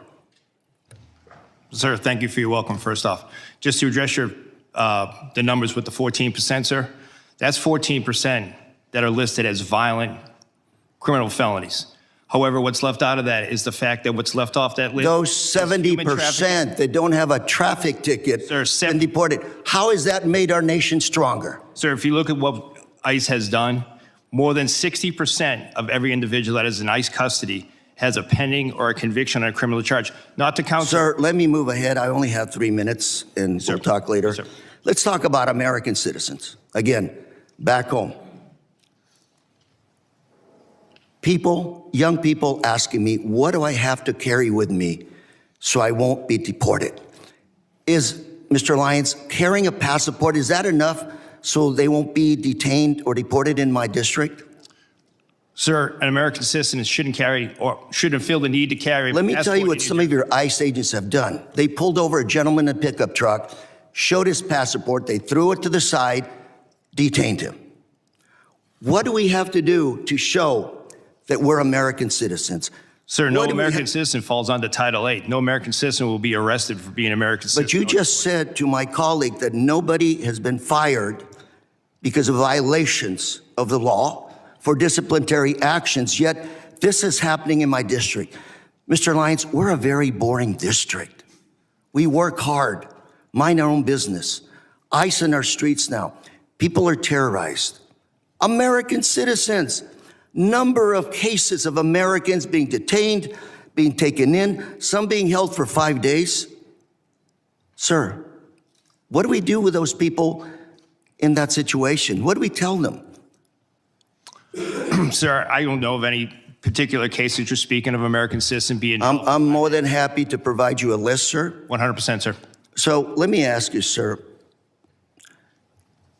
are you surveilling U.S. citizens today? No, sir.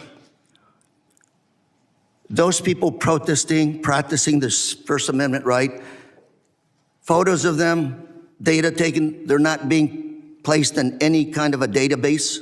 There is no database for protesters, sir. One of your officers in Maine said to one of the individuals protesting, we're going to put your face in a little database. What does that mean? Do you have a little database of Americans?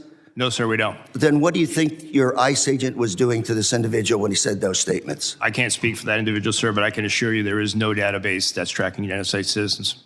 Sir, California, we're a sanctuary state.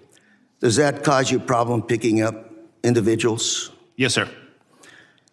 I have with me today some data from Sheriff Barnes, Orange County Sheriff, very good friend. He's been here to testify numerous times. For 2025, he referred about 300 individuals for your office to pick up. 250 were picked up, 50 were never picked up. We had a long conversation saying, what is going on? If these are the worst of the worst, you've called ICE to pick them up and you didn't pick them up. Can you explain to us why you didn't pick up all these individuals that were referred to your office to pick up? Yes, sir. That's the key part of that is the referral.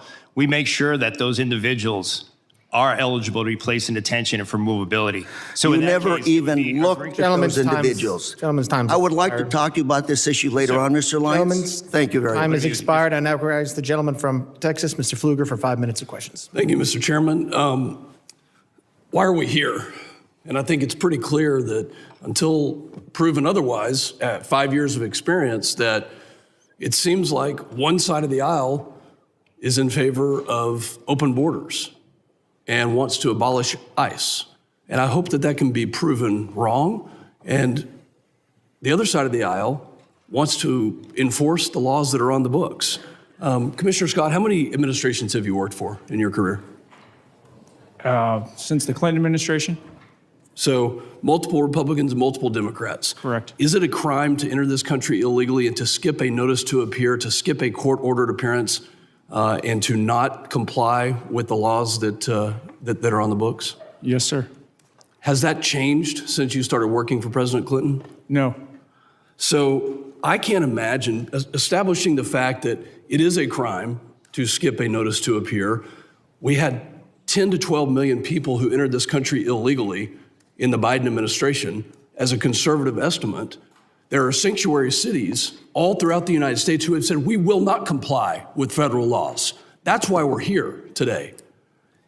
I can't imagine being a DHS officer, an ICE officer, and being threatened with violence, having death threats, being doxxed, having your family identified, putting that on the internet, and violently telling you that they are going to kill you because you are enforcing the laws that are on this book that were passed by both sides of the aisle in this body. Director Lyons, how many of your agents are being doxxed, threatened, or harassed? We've had over 8,000% increase on death threats. You know, I'm in the middle of working a bipartisan domestic terrorism working group with another member on this committee.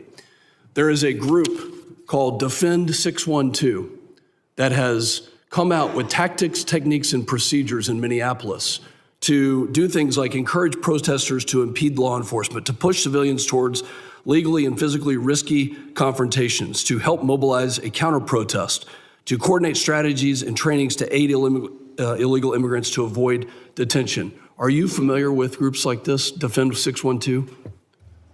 Yes, sir. We have multiple groups around that in all 50 states. There's an article written by Christina Buttons, and I'd like unanimous consent to enter this into the record called Inside Minneapolis's ICE Watch Network. Chairman, I'd seek unanimous consent to enter. Without objection. This article talks about these tactics, techniques, and procedures that put your law enforcement agents and your agents at risk. What is different about Minneapolis? What kind of coordination have you received from the local police department that we don't see any of this in Texas? We've not seen, and there have been many ICE operations that have happened in Texas, but what's different from what you've seen in Minneapolis? Unfortunately, sir, in the beginning of the Minneapolis operation, we didn't see any cooperation at the state or the local level, whether it be from the Minneapolis Police Department or the Minnesota State Police, which led to ICE officers and agents, as well as our other federal partners, pretty much having to defend themselves from whatever impediment, riots, or protests. Were they told by local elected officials not to cooperate? Yes, sir. Is that because they're a sanctuary city? I'm assuming that's in what it is, part- sir, but I can't speak to the mind of those elected officials, but they were ordered not to stand down. How did it make you feel as somebody who carries out the laws that this body has passed when you hear the mayor of Minneapolis say F ICE? Oh, sir, I mean, from a morale standpoint, it hurts us to the fact that for decades, and I've worked since President Bush, ICE has always been in Minneapolis. We've always been in every major city and state. So it wasn't like it was a brand new thing. We've always been doing immigration enforcement. So that's demoralizing. Commissioner Scott, are you separating families? No.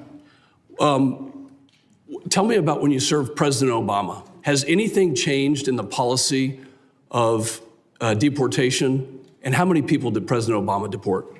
I don't have that number in front of me. Policies and how things are enforced do change. The laws have not changed.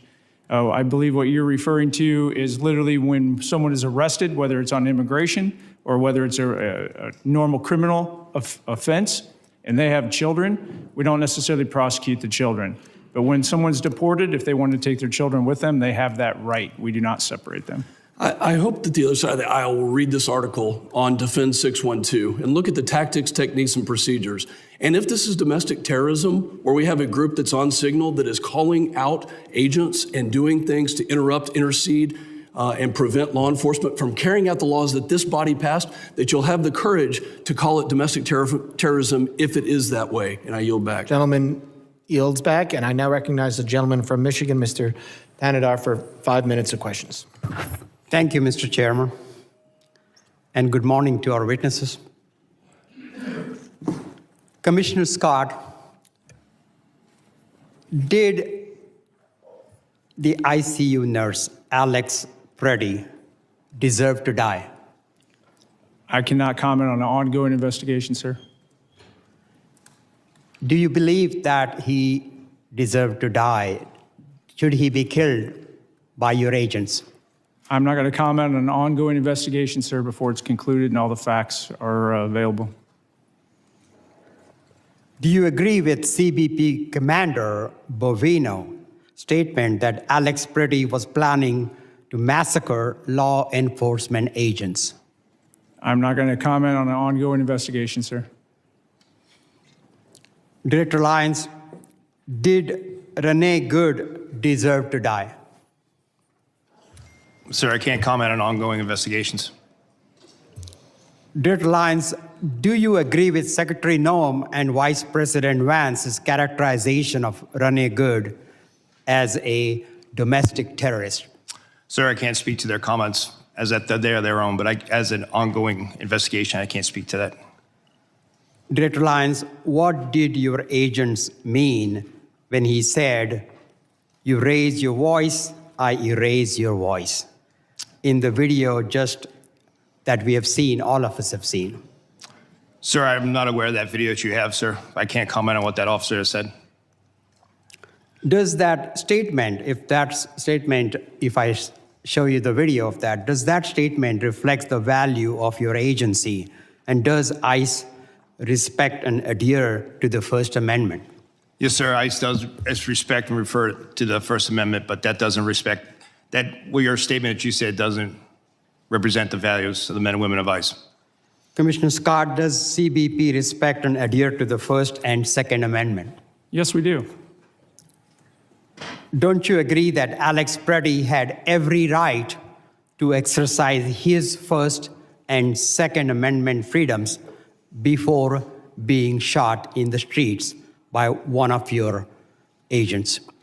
I believe every person in the United States has a right to their constitutional rights. Look, I have heard and seen enough. I'm just sick and tired of your agents running around in our cities, in our streets, causing illegal activities. ICE and CBP thugs are roaming our streets, attacking our communities, using our children as bait, referring to people as bodies and numbers, targeting people for their accents and the color of their skin, and killing American citizens, all while showing zero remorse for their actions. Director Lyons and Commissioner Scott, do you think President Trump will pardon you and your boss, Kristi Noem, before he leaves office, just like he has for insurrectionists and his political allies?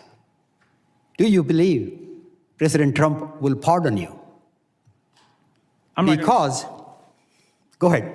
I'm not going to speak on behalf of President Trump, but I'll tell you, I signed up for this job to protect America, and I'm very proud of the service that I provide, and I don't need a pardon from anybody. Well, you better hope so. You better hope you get been pardoned, because you will be held accountable for the absolute disregard of the law your agencies have shown over the past year. Your agencies have lost the trust of the American people, with millions taking to the streets to protect the illegal actions of your agencies. And that's why I introduced a bill in the United States Congress to abolish ICE. ICE must be abolished. I also co-sponsored a bill to impeach Secretary Kristi Noem. And I believe Kristi Noem must be impeached. Just asking for the ground truth of what was happening. And one of the things that stood out to me is one of the agents said, Tony, it reminds me a lot of Fallujah. Having someone that served in Fallujah, that caught my attention. And so my question first is to you, Commissioner Scott, is on the safety of our agents. In particular, I see that these task forces work, these anti-gang, these anti-terrorism task forces. But thinking of Fallujah reminds me of we were fighting a war that was the Persian Gulf when the world had changed. And so my question is there a way we can protect our law enforcement, our federal law enforcement agents, in particular through, I've got a bill in particular through bulletproof glass or ballistic windshields. Is that something you think that could help protect the law enforcement officers that are on the front lines? I think that can help protect the officers on the front lines, but it goes much farther than that because things have changed. So the tactical infrastructure at the border, the bulletproof vests, all of that helps tremendously, but we're fighting a different fight now. The reason you saw so many people surged into LA at one point and then now into Minneapolis was because we had to surge additional resources in to protect the ICE agents that were literally just going to try to make a lawful arrest. So we had to put in two teams, one to do the arrest and another one to deal with the protesters. Luckily, CBP, well, not luckily, unfortunately, CBP's had to build out this capability over the years because we had been dealing with increased protests at the border, mass incursions, so we trained our people how to do crowd control. But let's not miss the fact that we have coordinated, well-funded, and I think insurgencies or terrorist organizations, however you want to call it, literally trying to prevent legal laws from being enforced in the United States. That is a dramatic change. That's why we've had to shift. So we got to figure out how to protect our officers and agents more holistically. On social media, how do we keep them from being doxxed? When somebody goes to like did to Director Lyons, they follow his kid home and then have protests in his front yard and then put it out live on video. That needs to be a crime.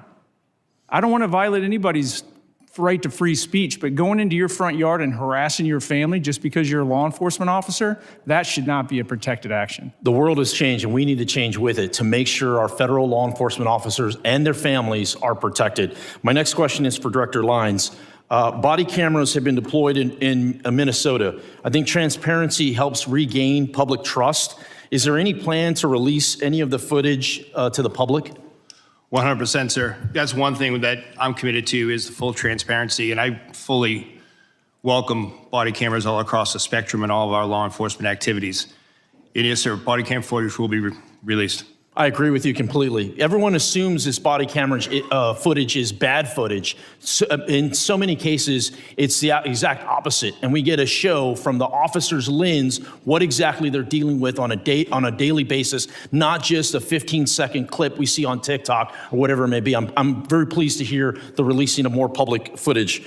My next question is for you, Commissioner Scott.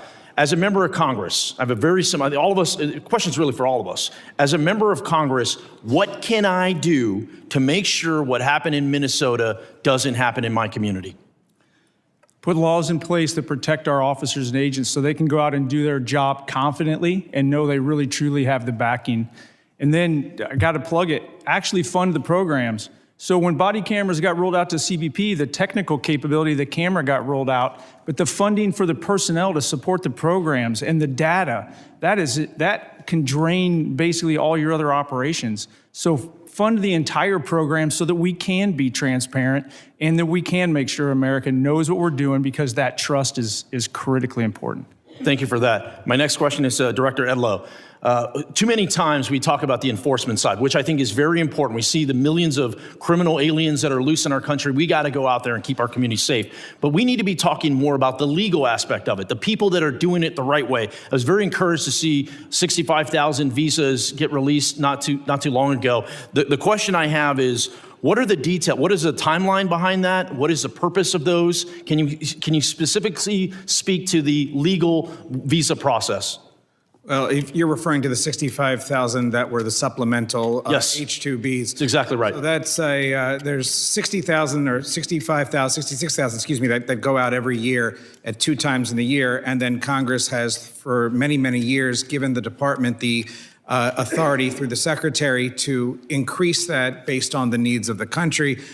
So that those visas were released. I don't remember exactly when the time has expired. I apologize. And again, any questions? I know I'm being tight on the rules. We have to be. There's a lot of questions. We want to get through everything today. Any members will be able to submit questions in writing, and you can detail these. Thank you very much. I now recognize the gentleman from Rhode Island, Mr. Magaziner, for 5 minutes of questions. Mr. Lyons, has ICE hired anyone who was charged with a crime related to the January 6th riot here at the Capitol? Sir, I don't have that information, but I would say no. Would you, could you find out and please report back? Yes, sir. I'll get that. I'll take that as a given. Would you hire someone who attacked police officers here on January 6th, even though they were unfortunately pardoned by the president? Sir, we take assault on law enforcement very serious, and we have a good, strenuous vetting program. I'm sure. Thank you.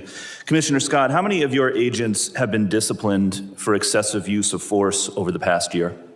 I cannot comment on ongoing. I'm not asking you to comment on specific action. investigation. How many of your agents have been disciplined? I'm just asking for the total. I'll get that number to you. I don't have it in front of me. All right. I sent you a letter asking that question and haven't received a response. Will you commit to sending a response to me, please? Yes, sir. All right. I'd like you to view this video. This is video of what appears to be pepper spray thrown by a federal agent into Rafael Veraza's car. You okay, Mama? You okay? Seconds later, he realized his daughter, 1-year-old Ariana, was in the back seat, also battling the chemicals. Are you familiar with this incident? Yes. Okay. Now, this is a family of United States citizens who were out to get groceries at a Sam's Club in Chicago. When they arrived, they could see that there was a chaotic operation in the parking lot. They turned their vehicle to leave, at which point your agents sprayed pepper spray out of their vehicle and into the driver's side window of the Verrazas family vehicle. Is it proper procedure to aim pepper spray into the window of a moving vehicle? I'm not familiar. I don't have all the details on this. It's an ongoing I'm not asking about investigation, but to answer your specific question, is it proper we procedure? try to avoid that. No, it's not. Try to avoid it. Because you understand it's dangerous, right? Not just for the driver, but for pedestrians, for other people who could be hit by a car if a driver is blinded, right? I 100% understand that, but you're talking about intentional versus not intentional. Well, now listen. I've been in a vehicle in one of these situations. Scott, reclaiming my time. From the video, this was clearly intentional, and you know as well as I do that in any other law enforcement agency, if an officer did this, they would be put on leave, investigated, and likely disciplined. Were any of your agents ever investigated or disciplined for this incident? I'll have to get back to you on this incident. I believe it's still an ongoing investigation, but we have at least 10 I'd like to show you open cases. another video. This one is from Minneapolis.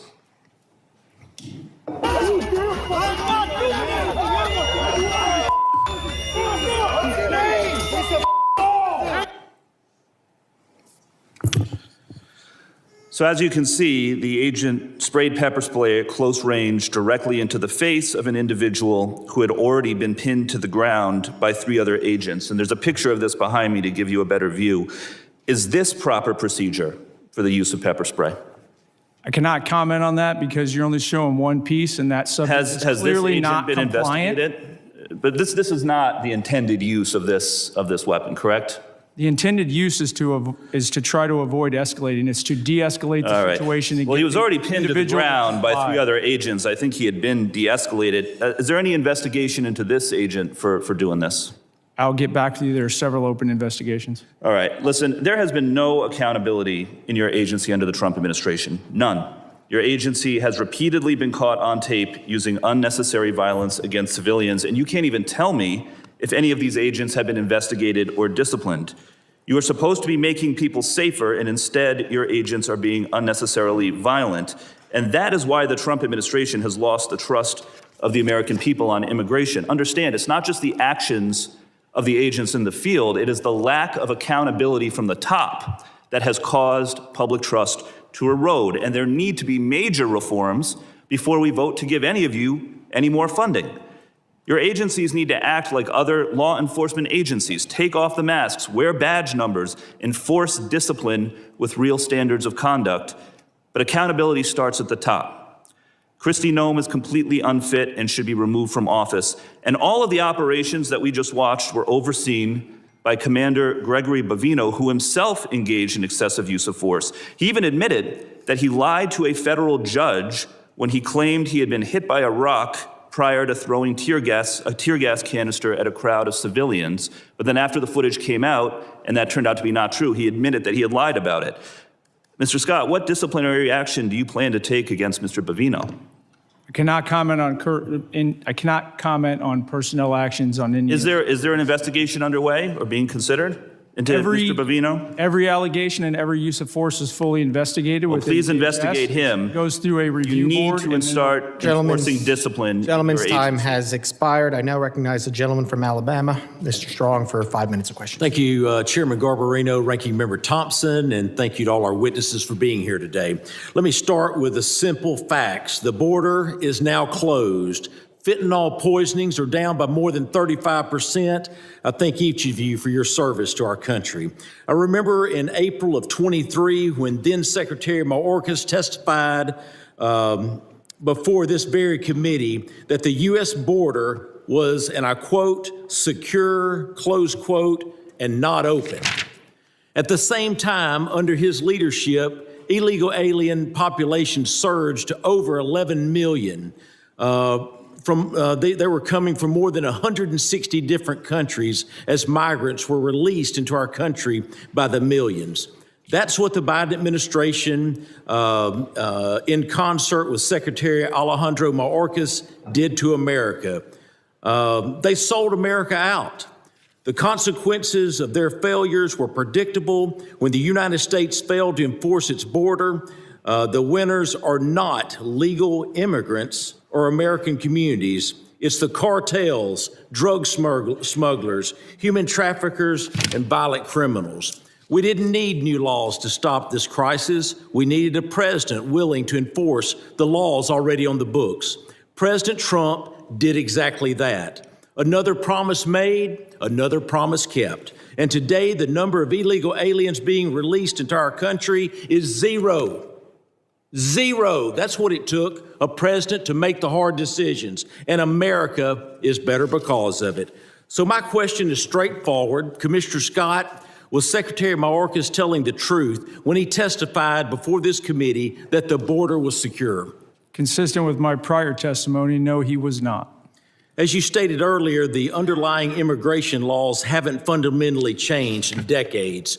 What has changed is how different administrations choose to enforce these laws, particularly during the previous administration. It was 100% orchestrated to allow illegal aliens to invade our country under the Biden administration. From an operational standpoint, how important is consistency and enforcement for deterrence and border control? It's extremely important, and we keep talking about immigration, but let me remind people, border security really is national security. The cartels use illegal immigration to literally overwhelm law enforcement at the border and bring in all kinds of other threats. It's the second wave that always is the most critical. The Interior Enforcement sent a message around the world that we're not going to just let you go. It took away the marketing ability of the cartels to get people to come to the border and overwhelm law enforcement.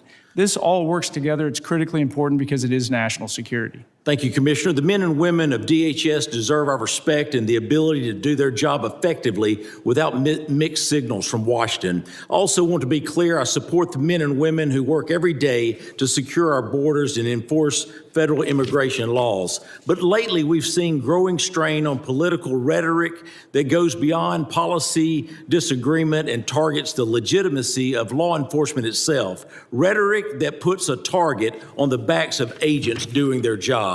Acting Director Lyons, we keep hearing calls from left-wing politicians to abolish ICE, some including many who should know better, have denounced federal law enforcement as secret police. How would you respond to these reckless attacks?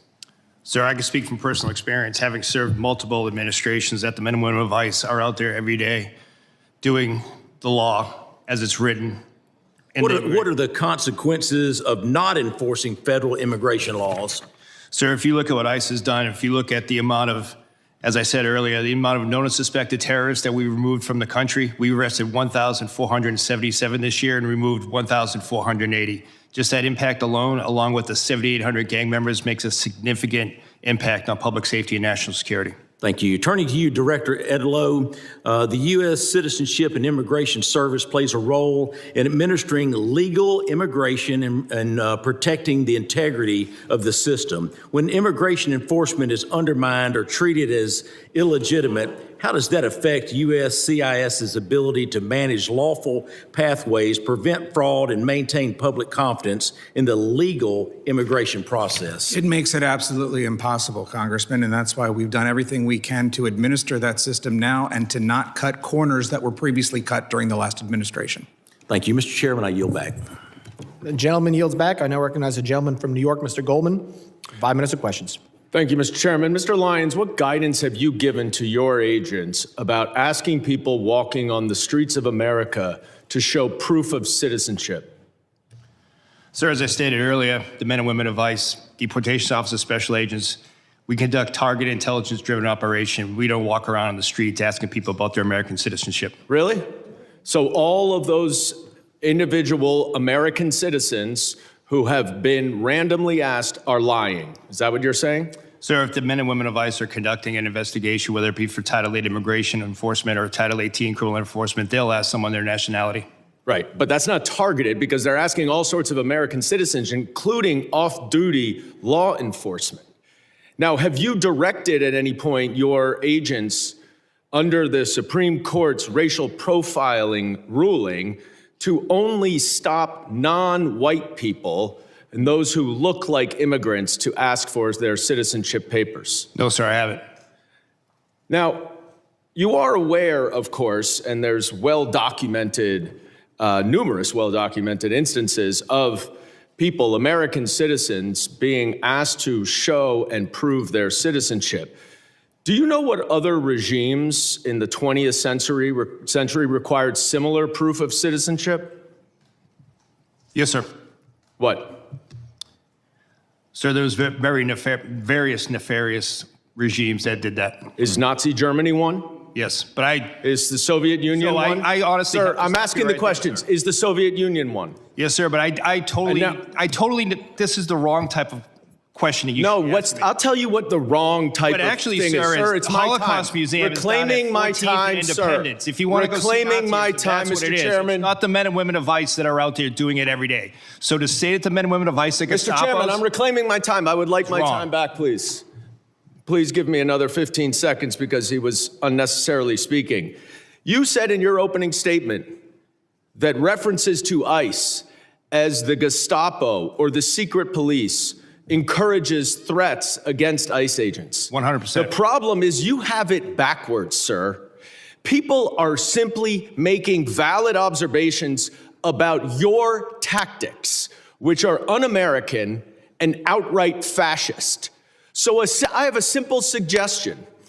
If you don't want to be called a fascist regime or secret police, then stop acting like one. But people are simply just observing what they are seeing. And that's why people are making those comments. Now, I was a prosecutor for 10 years, prosecuted mob bosses, organized crime, violent criminals, the actual worst of the worst.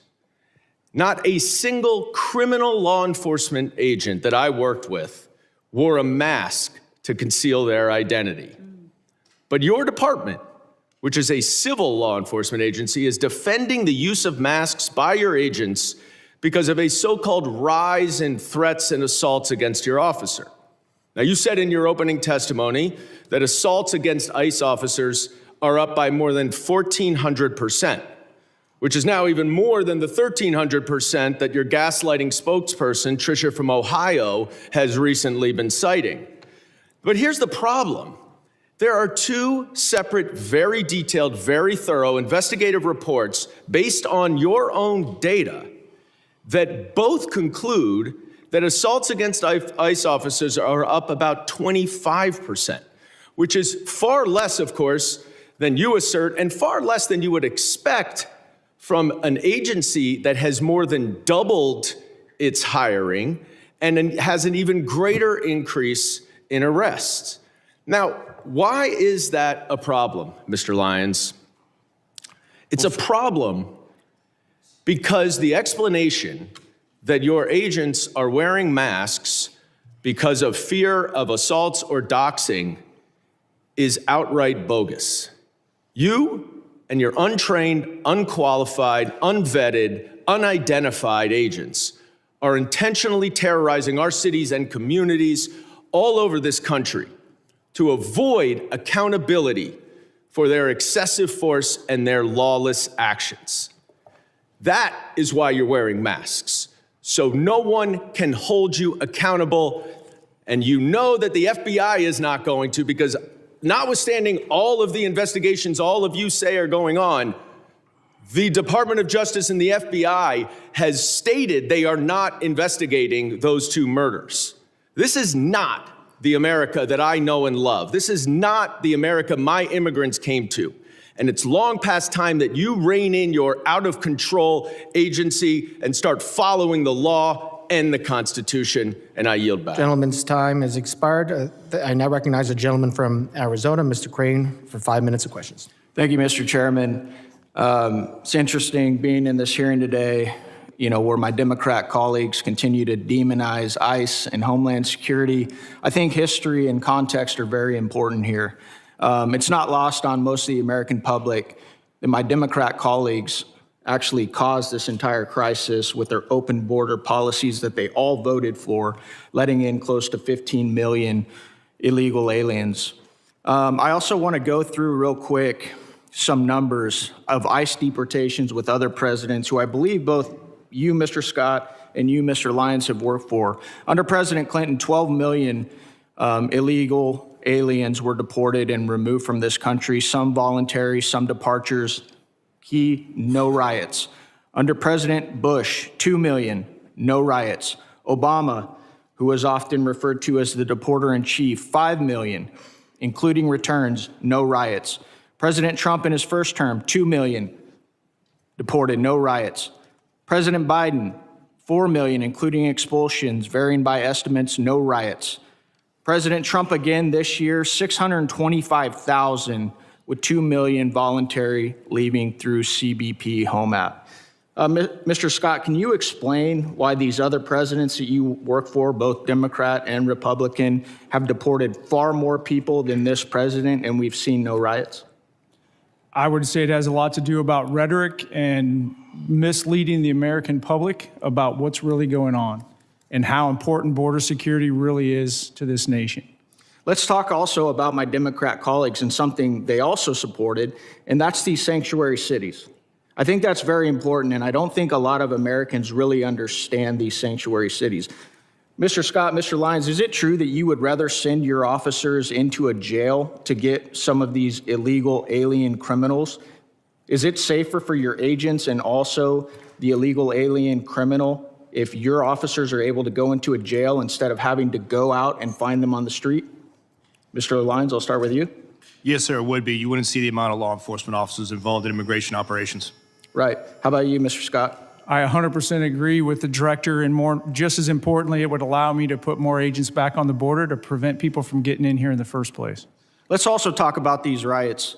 Mr. Scott, Mr. Lyons, do you guys remember any riots, when for some of these victims that were assaulted and victimized by illegal alien criminals like Nate Baker, Laken Riley, Fletcher Harris, Skylar Provenza, Ivory Smith? I've got a whole list of them. Do you remember any riots from our Democrats or their constituents when any of these American citizens were victimized by illegal alien criminals? No, sir.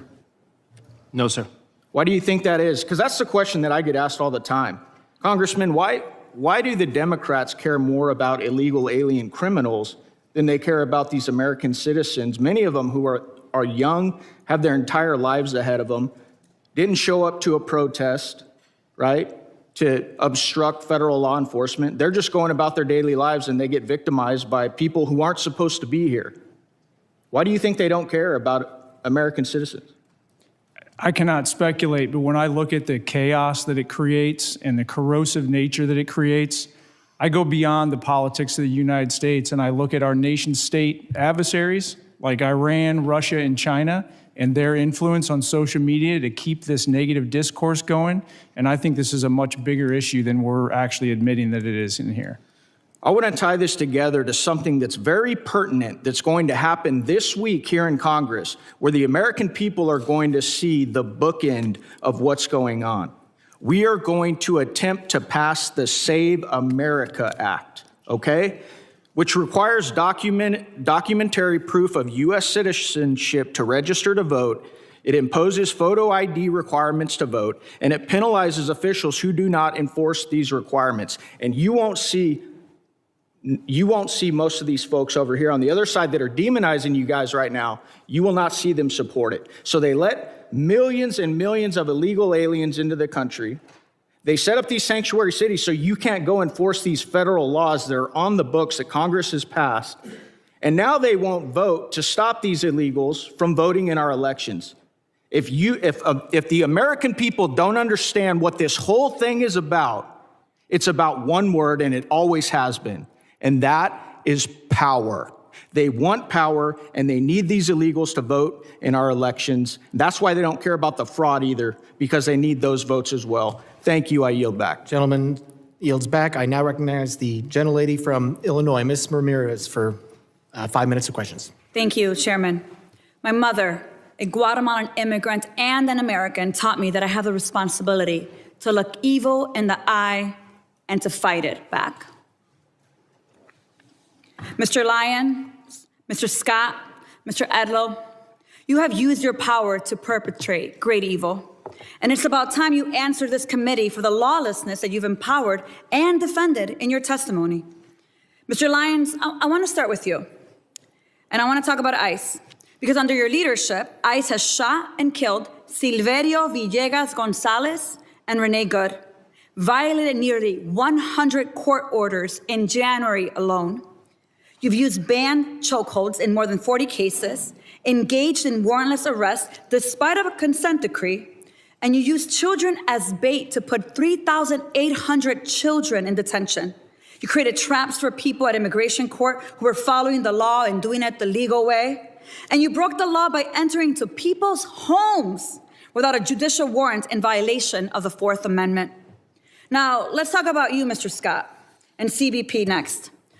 Under your leadership, CBP has attempted to execute Marimar Martinez, shooting her 5 times and not releasing the footage that you should release so that we can see the evidence, murdered Alex Pretti, used chemical agents dozens of times in Chicago after a judge ordered you to stop, conducted warrantless surveillance and racial profiling, and acted with total disrespect and disregard for the law while engaging in roving patrols, plate switching, dangerous traffic maneuvers, and observer intimidation. Again, criminals act with that total disregard for the law, and we continue to see it. You would both have us talk about respect for your mission and your agents, but your agencies are unaccountable, paramilitary forces, and I have just as much respect for you as I do for the last white men who put on masks to terrorize communities of color. I have no respect for the inheritors of the Klan Hood and the Slave Patrol. Those activities were immoral then and criminal, and so are yours. And that brings me to you, Mr. Edlow, and USCIS. Truly, USCIS is the most disappointing part of this whole panel for me. Mr. Edlow, let me ask you a question. Is USCIS's mission to uphold America's promise as a nation of welcome and possibility with fairness, integrity, and respect for all we serve? Yes or no? Is that the mission? Congresswoman, the mission is to administer the lawful immigration system. system. Let me move on. So it is not for the possibility of fairness, integrity, and respect. I get that. I want to tell you about Stephen, my constituent, Mr. Edlow. Stephen is a 14-year-old with autism who is seeking asylum. This child has spent 60 days in detention center after he was detained with his dad at a check-in. Let me ask you this. What kind of agency would strip asylum protections from children, even those with pending asylum claims, and deport minors without due process? You don't have to answer that. It's your agency, Mr. Edlow. You are doing that to Stephen, my constituent, an 8th grader. You have abandoned the mission and allowed USCIS to become a tool in DHS's abusive enforcement apparatus, Mr. Edlow. It is shameful to see what USCIS has become. As I've said before, DHS, ICE, and CBP, they're not really rogue. Congress designed DHS to violate our rights under the pretense of securing our safety. I'm gonna say it loud and clear, and I'm proud to stand by what I say. DHS cannot be reformed. It must be dismantled and something new must take its place. Because if we let DHS persist, it will continue to be a weapon that can be pointed at anyone the government considers the public enemy. And let me tell you, fascism always requires a public enemy. But the power of the people is stronger than the weapons they would wield against us. So Mr. Lyons, Mr. Scott, Mr. Edlow, you have weaponized the government. You have supported a fascist enterprise at the expense of our constitutional rights. You have violated the law. But let me remind you, you will not always be in power.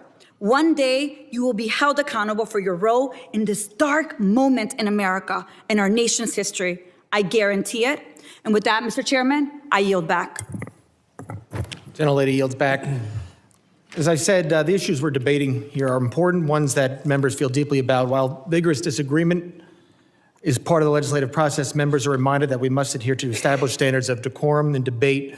Witnesses are here today voluntarily, and I will continue to remind members that while oversight is important, aggressively attacking witnesses personally is inappropriate, and not in keeping with the best traditions of our committee. And I now recognize the gentleman from Oklahoma, Mr. Greene, for 5 minutes of questions. Thank you, Mr. Chairman. Thank you to the witnesses. I want to start with a display over my shoulders. And this is something that is not specific only to Oklahoma. This is something that every member of this committee, if you will go to the DHS website, every constituent of every member of Congress, if you're curious of really the dark days, I want you to go to the DHS website and I want you to look at those not far from where you live, moms and dads, the arrest of illegal aliens who were preying on minors. Just because of a really intentional act by Kate Bryan on my staff to go a couple of weeks ago and look just in eastern Oklahoma, on the right side of me here, just in eastern Oklahoma, I represent almost all the entirety of eastern Oklahoma. These are just the individuals, heinous acts, to include those with children. And yet I want to read you in a wider, to my left over here, what is happening in the state of Oklahoma. This person was picked up. Angel Nick, sexual exploitation of a minor. Renton Andrew, molestation of a minor. Chan Truding, child fondling. Feliciano Garcia, enticement of a minor. Caetano Lopez, statutory rape. Erasmo Avila, rape and lewd acts with a minor. So for everyone who is in short-term memory, it's the way things operate in the court of public opinion, everyone is looking and you're forgetting the conversations you were having 2 and 3 years ago. If you had teenage kiddos wanting to go outside of your home and you knew that they were going to go to Dallas, Texas, or some city, and you knew that you had to have a conversation with them with what was happening, the 15 million you knew were in the country illegally, that you had no idea what they would be doing, who would they be preying upon. And moms and dads, don't you feel just a little bit safer if we're going to be gut level honest? That's the realization of what the generational opportunity this administration has afforded this country. It's the ability to feel safe over the madness of opening the border for that 4-year period that allowed 15 million people. You don't know where they came from. You don't know their background. You don't know their history. And this that is occurring right now is designed to make sure we have law and order in this country. If you do not have law and order, you don't have prosperity. So to all those who are second-guessing the reactionary moments, to the law enforcement who have to respond in real time, the quarterback who's questioned Monday morning because he's facing a 300-pound defensive lineman, it's easy to do that. But law enforcement walks out of their home every day and is faced with life or death questions. And we have to understand they are the ones who are affording us the opportunity for our children to feel safe against these that are in your backyard. It's not just in the north. It's not just in Minneapolis. It's not just in Minnesota. They're in every state in the country. Go to the Department of Homeland Security website and Google your area and look at who's being picked up in your backyard. That's how we recenter this conversation to truth. I want your children protected. I am grateful for this president who wants your children protected and an administration.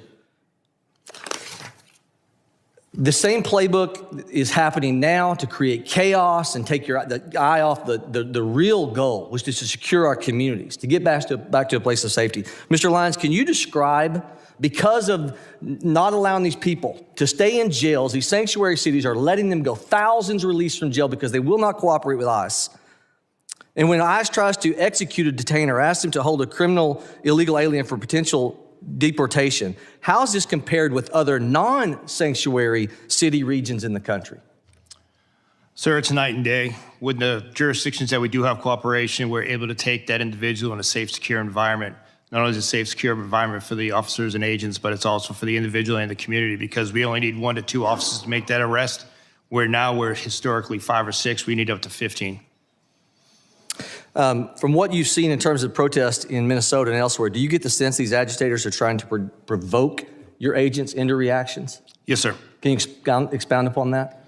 We've seen multiple times, and unfortunately we saw like the shooting in Dallas, where agitated groups use apps to identify the location of ICE officers, sometimes prior to even the law enforcement action begins, and sometimes using those apps put the officers and as well as other federal agencies and local agencies with them in danger because it exposes the fact of where a law enforcement operation is happening. Mr. Scott, can you describe how the 300,000 children, the UACs, unaccompanied minors, that we're trying to find them, how these protests are stopping us from being able to recover those? Gentleman will respond in writing to that question. I now recognize the gentleman from New York, Mr. Kennedy, for 5 minutes.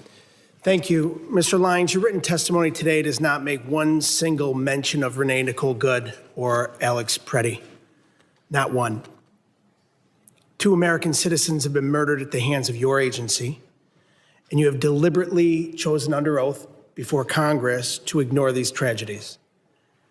And so today, in my 5 minutes, I look forward to getting the American people some answers and some accountability that I believe they deserve.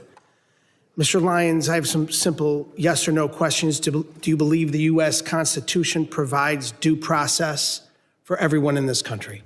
Yes. Do you believe American citizens have the right to protest freely without being assaulted or killed by our government?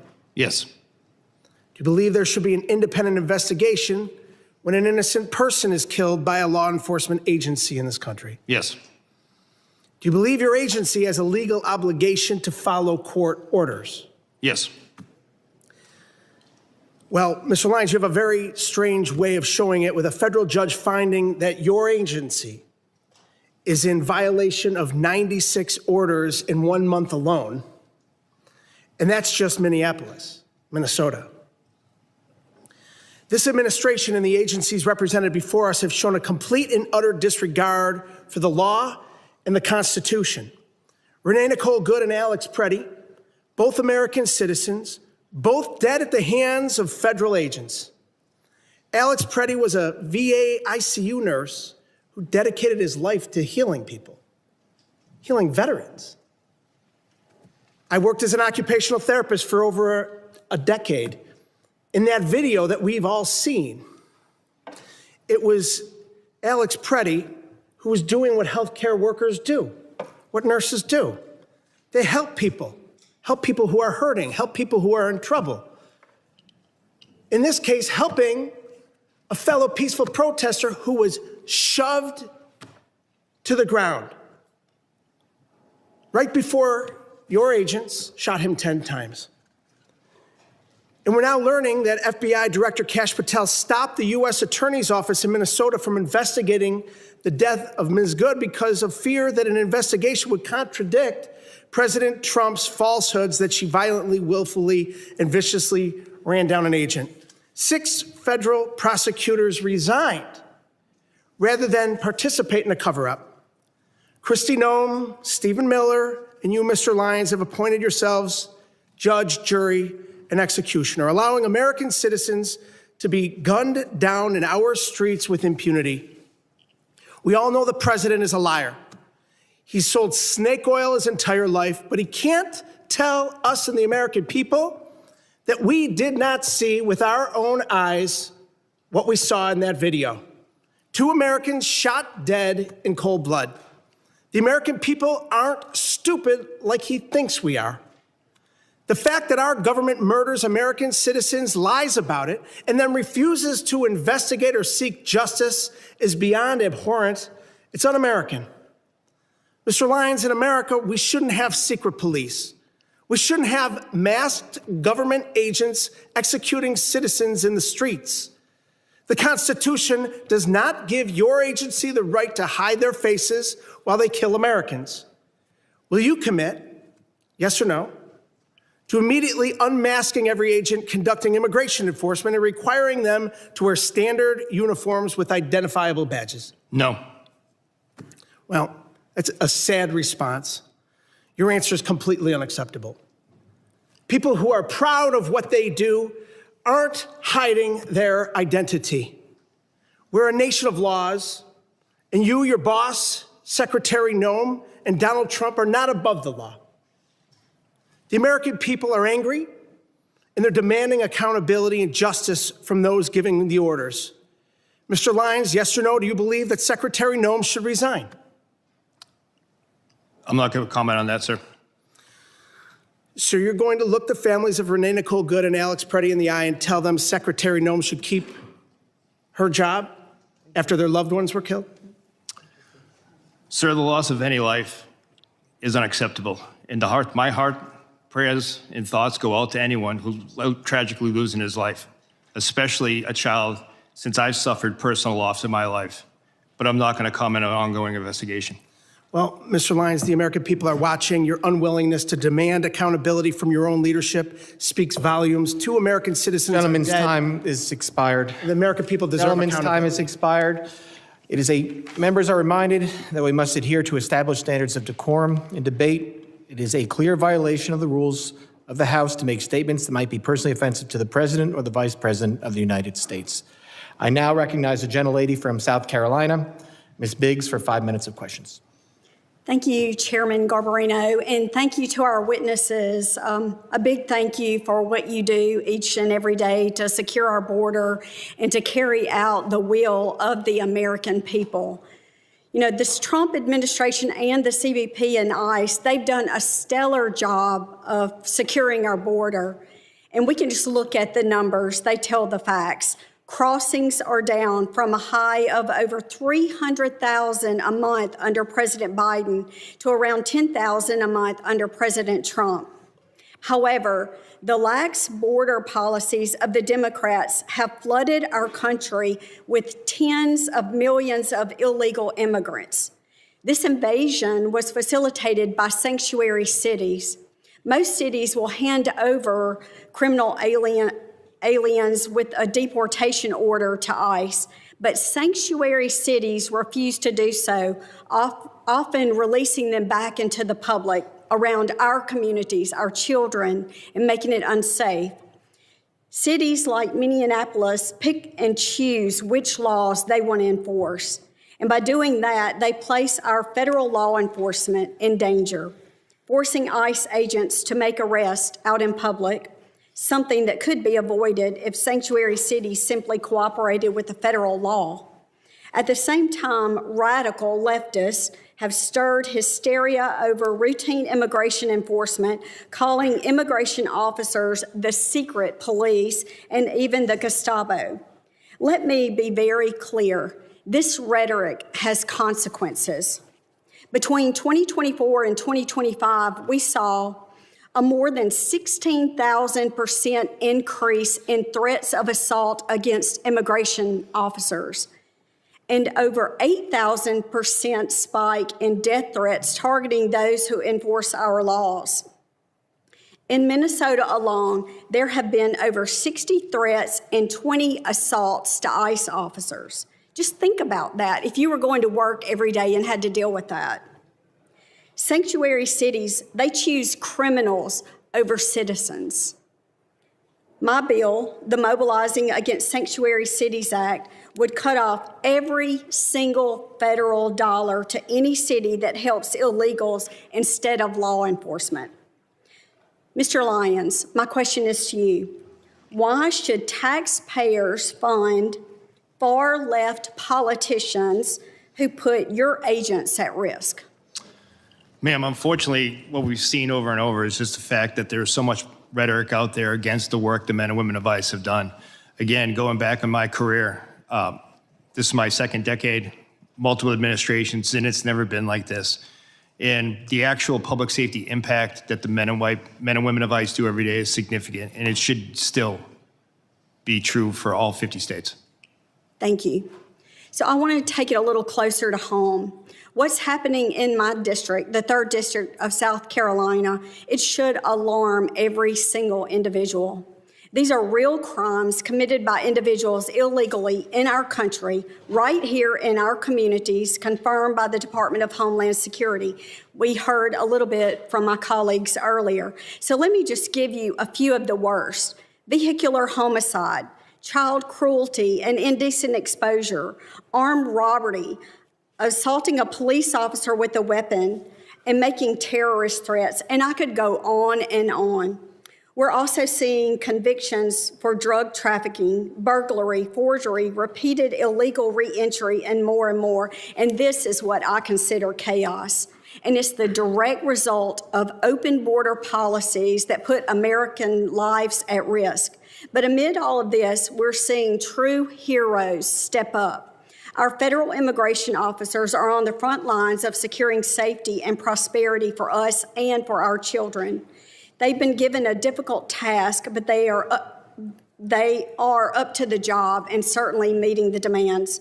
We stand behind our immigration officers and their historic mission to restore the rule of law to the United States. And right here at home, our local law enforcement is rising to meet the challenge, and I'm very grateful to them. So just look at Anderson County Sheriff's Department, which you'll see in the photo behind me, which recently seized 180 pounds of cocaine. That's 180 pounds of deadly drugs that will never reach our streets, thanks to the courage and commitment. So I just want to say thank you, and I'm grateful for the job that you do. Gentlelady yields back. I now recognize the gentlelady from New Jersey, Ms. MacGyver, for 5 minutes of questions. Thank you, Mr. Chairman and Ranking Member. Mr. Lyons, as the senior official lead in ICE enforcement, much of today's scrutiny falls on you. And it should. We have seen repeatedly that Republicans, Trump administration, its DHS, and your agency will do absolutely anything to avoid answering for your actions. When I showed up to inspect Delaney Hall, a private prison that you contract with, ICE tried not to give us an oversight tour. Then, instead of taking accountability for ICE's attempts to keep us from seeing this facility's conditions to know if people's basic rights were being upheld, this administration is doing all they can to try to put me in prison for 17 years. When ICE shot and killed Renee Good, Kristi Noem called her a domestic terrorist. When Alex Pretti, you all tried to tell us he was threatening officers with a gun, but all we saw was a phone. This administration's clear lies fell apart, not because someone had a come to Jesus moment, but because we saw these murders from every angle. You are only here because public outrage has become so unavoidable. You are here, Mr. Lyons, because white people are getting shot in the face and chest when the cameras are rolling. Because now my Republican colleagues care about optics. But when Keith Porter Jr., a Black American citizen, a son, a father, and a man loved by many, was killed by an off-duty ICE agent on New Year's Eve, there were no hearings. So this is for him today. In my district, Jean Wilson Brutus, a Haitian immigrant, a beloved family man, died within 24 hours of being in ICE custody. He is just one of more than 30 people who have died in ICE custody last year. This is for all of them. Every human being your rogue, out-of-control agency has hurt, hunted down, imprisoned, killed, and continue to hold hostage even after they have agreed to be deported. We know this administration doesn't care about protecting people or sparing lives. We all see so plainly what you are doing, what you have been doing to Black and brown folks, immigrants, people silenced in the shadows, now in broad daylight to people peacefully rejecting your cruel agenda in the streets, which is their right to do. This is the despicable but predictable result of an agency receives billions to deploy lethal force on our neighborhoods and seems to believe that they are above the law and should be without accountability. This administration believes it can act first, explain later, or hell, never explain at all, as we see here today. You all seem to think you are the highest power who decides which people deserve dignity, protection, due process, but you are wrong. We are here for answers. We are here for accountability, and we are here because people are dying. Let me repeat that. People are dying, and you don't seem to care. So, Mr. Lyons, I've heard my colleagues ask many questions over and over again, and you cannot answer them. So let me ask you some questions that you may be able to answer. Mr. Lyons, do you consider yourself a religious man? Yes, ma'am. Oh, yes. Okay, well, how do you think Judgment Day will work for you with so much blood on your hands? I'm not going to entertain that question. Oh, ma'am. okay, of course not. Do you think you're going to hell, Mr. Lyons? I'm not going to entertain. Of course not. Gentlelady, How many government The gentlelady will agencies- suspend. The How many- gentlelady will suspend. Chairman? A gentlelady will suspend. As I said, the issues we're debating here are important to ones that members feel deeply about. Thank you, While Chairman. vigorous disagreement is part of the legislative process, members are reminded that we must adhere to established standards of decorum and debate. The witnesses are here voluntarily, and I will continue to remind members that while oversight is important, aggressively attacking those witnesses personally is inappropriate and not in keeping with the traditions of our committee. Mr. Chairman, I'm just asking a question. You guys are always talking about religion here in the Bible. I mean, it's okay for me to ask a question, right? But let me continue on. I got your note. All right, the gentlelady may resume. Thank you so much. Let me get back to my question, Mr. Chairman. Thank you. I appreciate you. How many government agencies, Mr. Lyons, are you aware of that routinely kill American citizens and you still get funding? Ma'am, I'm not going to entertain that. Of course you're not. Exactly. Once again, questions that you cannot answer. And that is exactly why, Mr. Chairman, and to this committee, to my colleagues, and to my colleagues across the aisle, this is exactly why we should not be funding this agency. The people are watching you. They are watching you.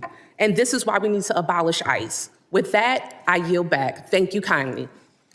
Gentlelady yields back. I now recognize the gentleman from Colorado, Mr. Evans, for 5 minutes of questions. Thank you, Mr. Chairman, Ranking Member, for this important hearing. This past year has been historic for national security thanks to the joint work between the agencies present today and our Republican colleagues. The Big Beautiful Bill unlocked billions of dollars to finally secure the border and deliver much-needed support for law enforcement officials who keep us safe every day, slashing things like the scourge of overdose deaths that claimed approximately 400,000 lives under the previous administration, and this is despite increasing violence against federal officers, which has been inspired by fear-mongering from the Democrats. As a soldier for 12 years, as a cop for 10 years, and as the only Latino in Colorado's delegation, it's been my long-standing position that with a secure border, we must use all available resources to target the worst of the worst, violent offenders like murderers and rapists, and so-called non-violent like drug dealers and thieves and child porn producers. Get the gangsters, not the grandmas. Director Lyons, is ICE's priority the apprehension and removal of criminal non-citizens rather than the broader population of illegally present individuals? Yes, sir. ICE's continued focus is on the criminal aliens that are in our neighborhoods. Thank you. Unfortunately, Democrats in my state in Colorado champion soft on crime sanctuary policies at the state level and in cities like Denver, which borders my district. These policies not only impede federal investigations that target cartels, gangbangers, entities like Tren de Aragua, MS-13, the Sinaloa cartel, but they also endanger our communities by releasing dangerous criminals back into the streets who continue to traffic drugs, steal cars, intimidate families, and recruit children. In fact, fentanyl overdose rates in Denver are going up in 2025. It's common sense that when local or state police arrest an individual for a crime, those officers should be able to obtain basic information about the arrestee, and those state and local officers should then be allowed to share information with federal law enforcement to communicate threats, honor detainer requests, and work together to ensure national security and public safety. So, Director Lyons, can you please explain how ICE works around sanctuary policies to go after the worst of the worst? And do these sanctuary policies that release criminals back into the community increase or decrease ICE's presence in the community and the temperature of the interactions that ICE has with the community? Sir, when we deal with sanctuary jurisdictions, we do have to have more law enforcement officers in the street. Like I said earlier in my testimony, we'd much rather have the chance to take a aggravated felon, repeat DUI offender into custody at a prison, local jail, or some type of lockup environment where it's safer for my officers and for not only the individual, but that community as well. And then given the opportunity to take that person into custody before that person can reoffend. Unfortunately, as a field office director, when I ran the Boston field office, we saw too many times that we placed a detainer on a sexual assault individual who just went out later after the detainer was dropped to rape again. And that is why we need cooperation at all levels, especially the local and state. Thank you. Director Lyons, my district, 40% Hispanic. It's full of successful business owners and strong immigrant families. Unfortunately, my colleagues across the aisle are fanning the flames of fear for their own political gain in my Hispanic communities, scaring people over events that haven't happened in my district. So I'd like for you for just a brief moment to speak directly to my constituents who are legally present in the U.S., not criminals, but who are fearful of being searched or detained via immigration efforts. Should they fear ICE? And what policies does ICE have to prevent the seizure of people with legal status? Sir, ICE officers and special agents are trained in the Immigration and Nationality Act. So anyone that is here legally or lawfully or a U.S. citizen should not be concerned about being deported or detained. Unfortunately, many times there are individuals that are with criminal illegal aliens. And sir, as you being a former law enforcement officer, you know, you arrive on a scene, you ID everyone in that case. If we're looking for an individual and someone is here present in the country legally, then we're going to take action. We're not going to turn a blind eye no more. But someone that's in the country lawfully should not feel scared to walk down the street, drive. Thank you. Sorry, I got 23 seconds left. Have one thing that I want to ask. As a cop, if I had an arrest warrant, and there's a difference between arrest warrants and search warrants. If I had an arrest warrant for an individual and I thought they were in the house, or if I was assisting social services with a child removal, I still had to have an arrest warrant to go in the house. So I have many questions about the memo saying that you don't need a warrant to go into the house. Will you commit with me at a later date to discuss this? 100%, sir. I would look forward to sitting down and discussing that. Yield back. Gentleman yields back. I now recognize the gentlelady from Texas, Ms. Johnson, for 5 minutes of questions. Thank you, Mr. Chairman. I would like to, Mr. Lyons, I wanted to just follow up on a statement that you just made, which is that if you're here legally and lawfully, you should not worry. I think the problem is there are many, many immigrants that are here legally and lawfully that are very worried because they have been snatched off the streets. They have had their face beat in by ICE agents. They've been yanked out of their car. They've been driven around and harassed.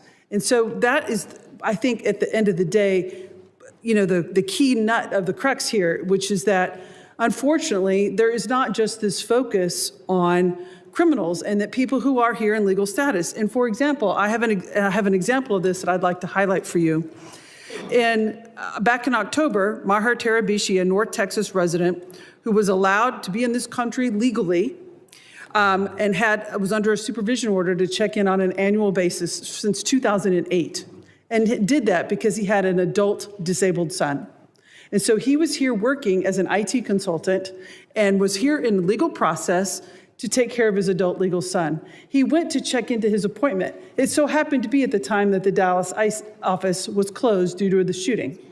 And so he was not able to check in. When he went back to check in, he was immediately snatched up and detained because he missed his appointment. That was unavoidable because the office was closed. He told everyone here was he in legal status. He had been here since 2008, and he had an adult disabled son that would likely pass away if he was not released. He was not released. His son died. And then to complicate it, he was not allowed to go and attend the funeral. And he's still in detention in the Bluebonnet facility in Texas. He is not a criminal. He has no criminal history. He was here legally. That is an unacceptable outcome. And I would like to know if you are willing to review his case and help us get his release, because he should not be in the Bluebonnet detention facility under these facts. Yes, ma'am. I'm committed to reviewing that case for you. I appreciate that. The other issue that I am really very concerned about is these warrantless entries into people's homes. It is a problem that is of epic proportion. There was just recently, yesterday, circulation, a Latino family, ICE just broke into their home without a warrant. And there was an example where they arrested a man in his pajamas who had every right to be here as a U.S. citizen, but wrongfully snatched out in the freezing cold without a warrant to do so. The problem that we're having, nobody wants to see attacks on ICE agents, sir. But this is something I have brought up in this committee time and time again, which is, unfortunately, under your leadership and under Secretary Noem's leadership, this rogue brutality that ICE agents are inflicting upon the people of this country is not being reined in. It's not being, the agents who are abusing their power are not being held accountable. I'm sure that there are many fine agents who are doing everything they can to exercise their duty lawfully. But the problem is there are agents who are not. And the power that they have has gone to their head, and they use that power unconstitutionally in violation of many people's direct constitutional rights. And what you're seeing in this country is the fact that your agency, it's not stopping. And rather than saying, yes, we're going to take steps to keep these people who are abusing their power and who are terrorizing citizens of this country wrongfully, that we're going to hold them accountable, rather than that's what we want to see. You're doubling down on that we're only going after criminals, which is in your own comments. You said that you had 379,000 arrests, but only 8,700 of them were suspected gang members or known suspected terrorists. That's 2%. And the problem is we can't terrorize 98% of the people in this country that have been wrongfully detained for 2%. That's not how the system works, and that is not okay. And so we have to do a better job. And so what procedures are you putting in place to hold agents accountable who clearly have a hot trigger and who clearly abuse their authority because someone has a phone and a whistle? Ma'am, ICE does have the Office of Professional Responsibility. It's a robust internal investigation agency that does investigate allegations of special agent or deportation officer misconduct. And we do take everyone seriously, and we do investigate those. Well, those are not being publicly reported. And so that's where there's a huge breach of the public trust, because there does not appear to be any accountability, sir. Thank you, and I'll yield back. Gentlelady yields back. I now recognize the gentleman from Pennsylvania, Mr. McKenzie, for 5 minutes of questions. Thank you, Mr. Chairman, and I appreciate all of our testifiers being here today. Before I begin, I would like to thank all of our members of law enforcement across the country who work every day to keep our communities safe, and also to their families that sacrifice. We know that it's a challenging job, and the environment is made particularly challenging by those who want to oppose our law enforcement from carrying out their lawful duties to keep everybody in our country and our communities safe. As was discussed earlier, there are a couple areas, though, where I think it's appropriate to discuss potential reforms and the way that we can improve our government operations. DHS guidance indicates that ICE does not arrest or detain U.S. citizens. On the other hand, social media is full of reports and accusations that this is occurring.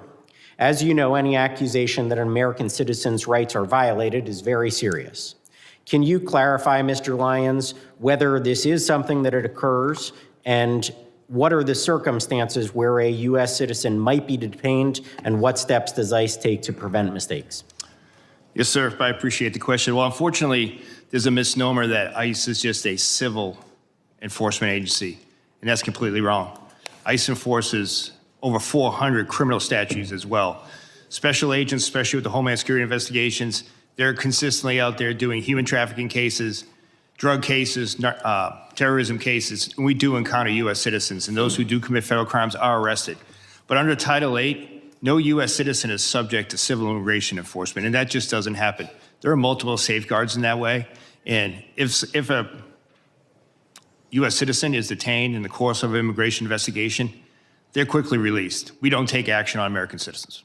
If it does occur where a U.S. citizen is detained during the course of another investigation, how is that documented and conveyed to the public about the fact that this did occur and what the circumstances around that were? So, sir, if you say it's a separate investigation, if it comes to a criminal case, obviously a lot of those are under seal or ongoing investigations. We won't expose that. But we're transparent in the case when it comes to any U.S. citizens that's detained in any law enforcement operations that's subsequently arrested. I appreciate that. I think greater transparency could be beneficial for both the American public and everybody involved here if we clearly articulate what occurred in many of these instances. I've seen it myself when I'm looking into local issues in our community. There are oftentimes two sides to the story, and when it is actually conveyed what did occur and why it occurred, there's a greater understanding in our local community of the law enforcement activities that occurred. The second thing I would like to hit on is jurisdictions, which are sometimes referred to sanctuary cities. Not a clear definition, as we all know, but local authorities in our community, we have Northampton County, which does not honor ICE detainer requests for 48 hours and properly convey to ICE and law enforcement about the release of that individual, when that may occur, or even during that detainer period, allow ICE to come onto their property to make an arrest in a secure facility. Obviously, that leaves our community in a vulnerable position. In our case, members of Tren de Aragua, domestic abusers, have been released onto the street, and ICE had to stake out that location, making the arrests in an unsecure way out in the local community. From your perspective, how does this dynamic affect public safety and day-to-day operations, and where or how can we change and improve the coordination between ICE and state and local partners? Thank you, sir, again.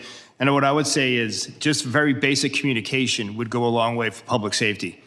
You know, ICE respects and abides by state and municipality laws as well, where sometimes you can't hold for any reasons. But a simple phone call to let us know that that individual is going to be released, or if that individual is released, sharing that biographical data with us will go a long way. Because the last thing we want is a criminal illegal alien to go back into the community. And more often than not, they prey upon other migrants who are coming here for a better life, yet that they can hide in plain sight because these sanctuary jurisdictions won't just pick up a phone, notify ICE that they're being re-released. Well, I appreciate that. I think we want full cooperation between our local law enforcement and federal agents when they are trying to do their job. If somebody is on a detainer, they should be allowed onto that property, given the ability within that detainer window to make a lawful arrest. I think it would go a long way to keeping our community safe. I would like to thank all of you again for being here. The fact that you are here and present for this kind of testimony, I think, brings greater accountability and increases the ability for us to make reforms in Congress. Thank you again. Gentleman yields back. I now recognize the gentlelady from New Jersey, Ms. Poe, for 5 minutes of questions. Thank you, Mr. Chairman, and to our ranking member, Thompson. Gentlemen, thank you so very much for being here. Let me just be clear. Secretary Noem must step down or be impeached by the House, period. The lawlessness, the cruelty, the outright viciousness that she has created has destroyed an agency whose very mission is to protect our country. Under Noem's leadership, congressional oversight is ignored, detention visits are blocked, due process is ignored, and laws are broken without thought. This is the first time any of you have testified before our committee. It took 2 American citizens being murdered in cold blood to get you to show up. ICE raids schools, churches, and hospitals. And let's not forget 5-year-old Liam Ramos. You used him as a bait and then detained him despite his father legally seeking asylum. Liam is the face of your cruelty. My district is one of the most ethnically diverse in America. Our diversity is our strength, but somehow you all seem to believe it's a weakness. Last fall, the Supreme Court greenlit ICE's ability to yank people off the street based on one thing, such as, quote, the type of work one does, speaking Spanish or speaking with an accent, and their apparent race or ethnicity. Mr. Lyons, I speak Spanish. If I wasn't wearing my member pin, would me being a Latina or speaking Spanish be enough for ICE agents to harass me or shove me into one of your unmarked cars? No, ma'am. I speak for all of us when I say that I think we know the real answer to this. These are the realities traumatizing my constituents. We know that ICE is transferring New Jersey detainees to other states like Texas, ripping them from their families and leaving them unable to challenge their detention. Mr. ICE, yes or no? I'm sorry, Mr. Lyons, yes or no? Will you provide us with a list of people ICE has transferred from New Jersey to other states so that I can inform their families where they are. Yes, ma'am. These are people like my constituent, Lee Cordilla, whose ICE shipped to Texas and continues to detain despite 2 judicial orders compelling her release. Over the weekend, Lee Cow was hospitalized for 72 hours while her family had no idea where she was at, nor the status of her condition. Mr. Lyons, would you be willing to look into this to make sure to release my constituent? Why have we failed? Why have you failed to inform her family where she was sent and the status of her condition? When will she be freed? Yes, ma'am, you have my commitment that I'll look into that. Thank you. Now soon, Mr. Lyons and all of you, my district will host the World Cup matches and hundreds of thousands of visitors will come. Visitors' confidence is plummeting and jeopardizing the World Cup. Mr. Lyon, will you commit to ensure that pausing its operations and raise at FIFA matches and other FIFA-sanctioned public events? Ma'am, ICE, specifically Homeland Security Investigations, is a key part of the overall security apparatus for the World Cup. We're dedicated to securing that operation, and we're dedicated to the security of all our participants as well as visitors. You realize that if they feel that they're going to be wrongfully incarcerated or wrongfully pulled out, that's going to hurt this entire process. I hope you realize that. Yes, ma'am, and ICE is dedicated to ensuring that everyone that visits their facilities will have a safe and secure event. Without these assurances, our local communities and national reputations will indeed be suffered. Thank you, Mr. Chairman. I yield back. Gentlelady yields back. I now recognize the gentleman from North Carolina, Mr. Knott, for 5 minutes of questions. Thank you, Mr. Chairman. Using the trope, diversity is our strength, as an excuse for lawlessness is unbelievably naive and dangerous. Nobody in this room would say that diversity is a bad thing. Lawlessness is a bad thing. Law and order is much more of our strength than open border policies that welcomes anybody with no vetting. And when you get down to the nuts and bolts of this issue, we would not be having this hearing if the Democrats attacked illegal immigration with the same vigor that they're attacking law enforcement and the men at this table. That's a fact.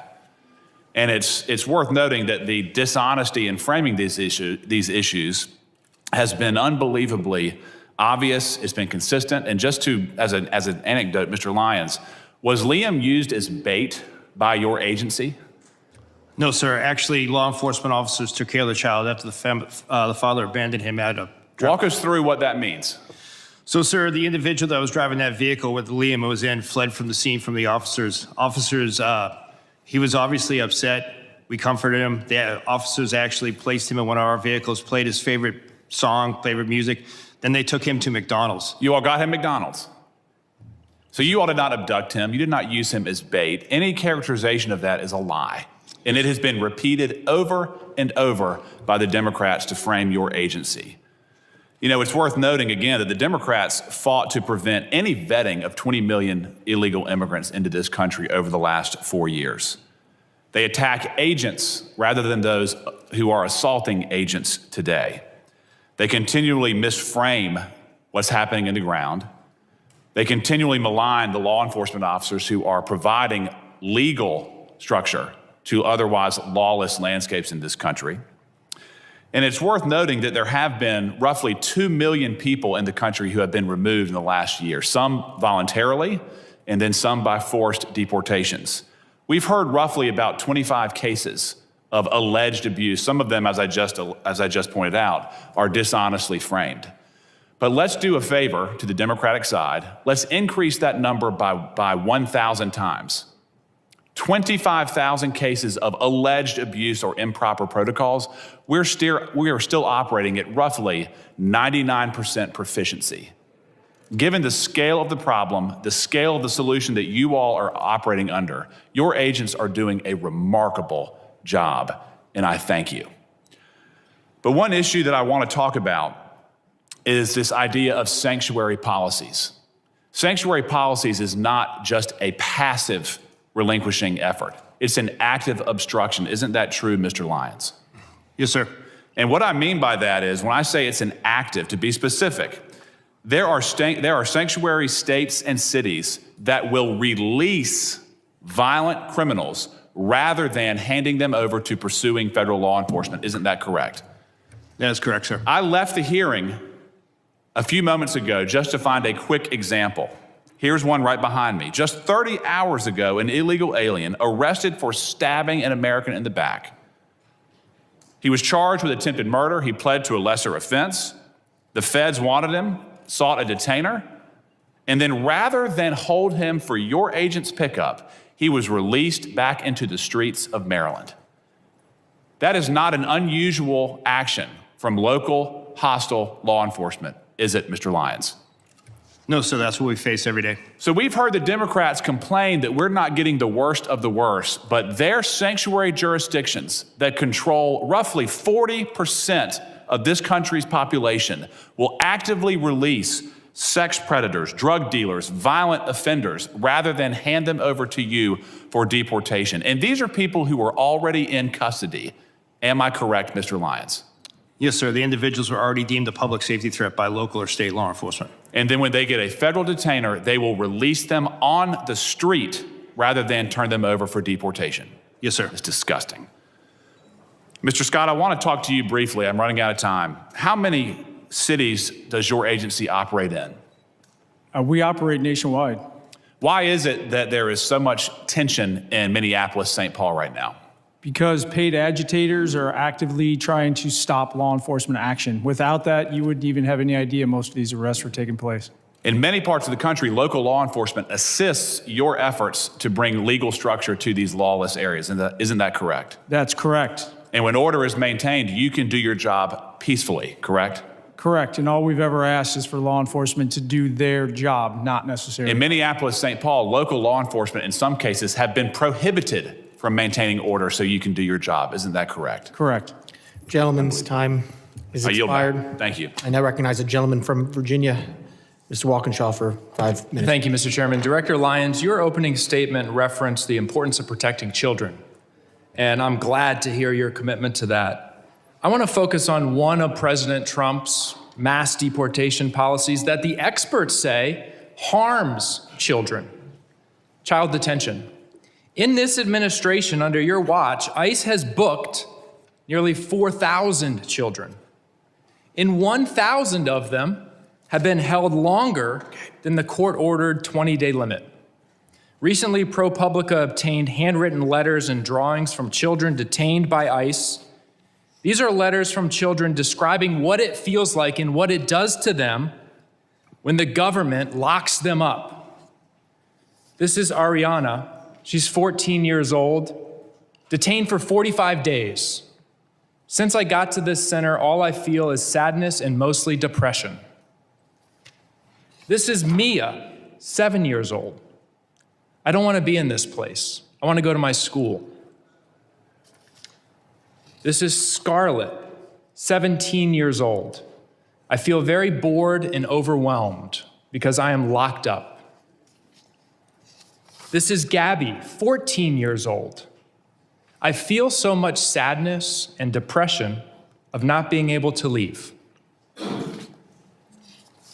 This is Maria, 9 years old. Me and Dilly am not happy. Please get me out of here. This is a 12-year-old going to the doctor, and the only thing they tell me is drink more water. The water here is what makes people sick. And this one got me, Mr. Lyons, because this is a 5-year-old, Luis Annie. My son's 5. He can't write many words, but he can communicate through drawings like this. This is a picture of Luis Annie's family. And you might be able to see that none of the faces are smiling. Child detention is not required by law.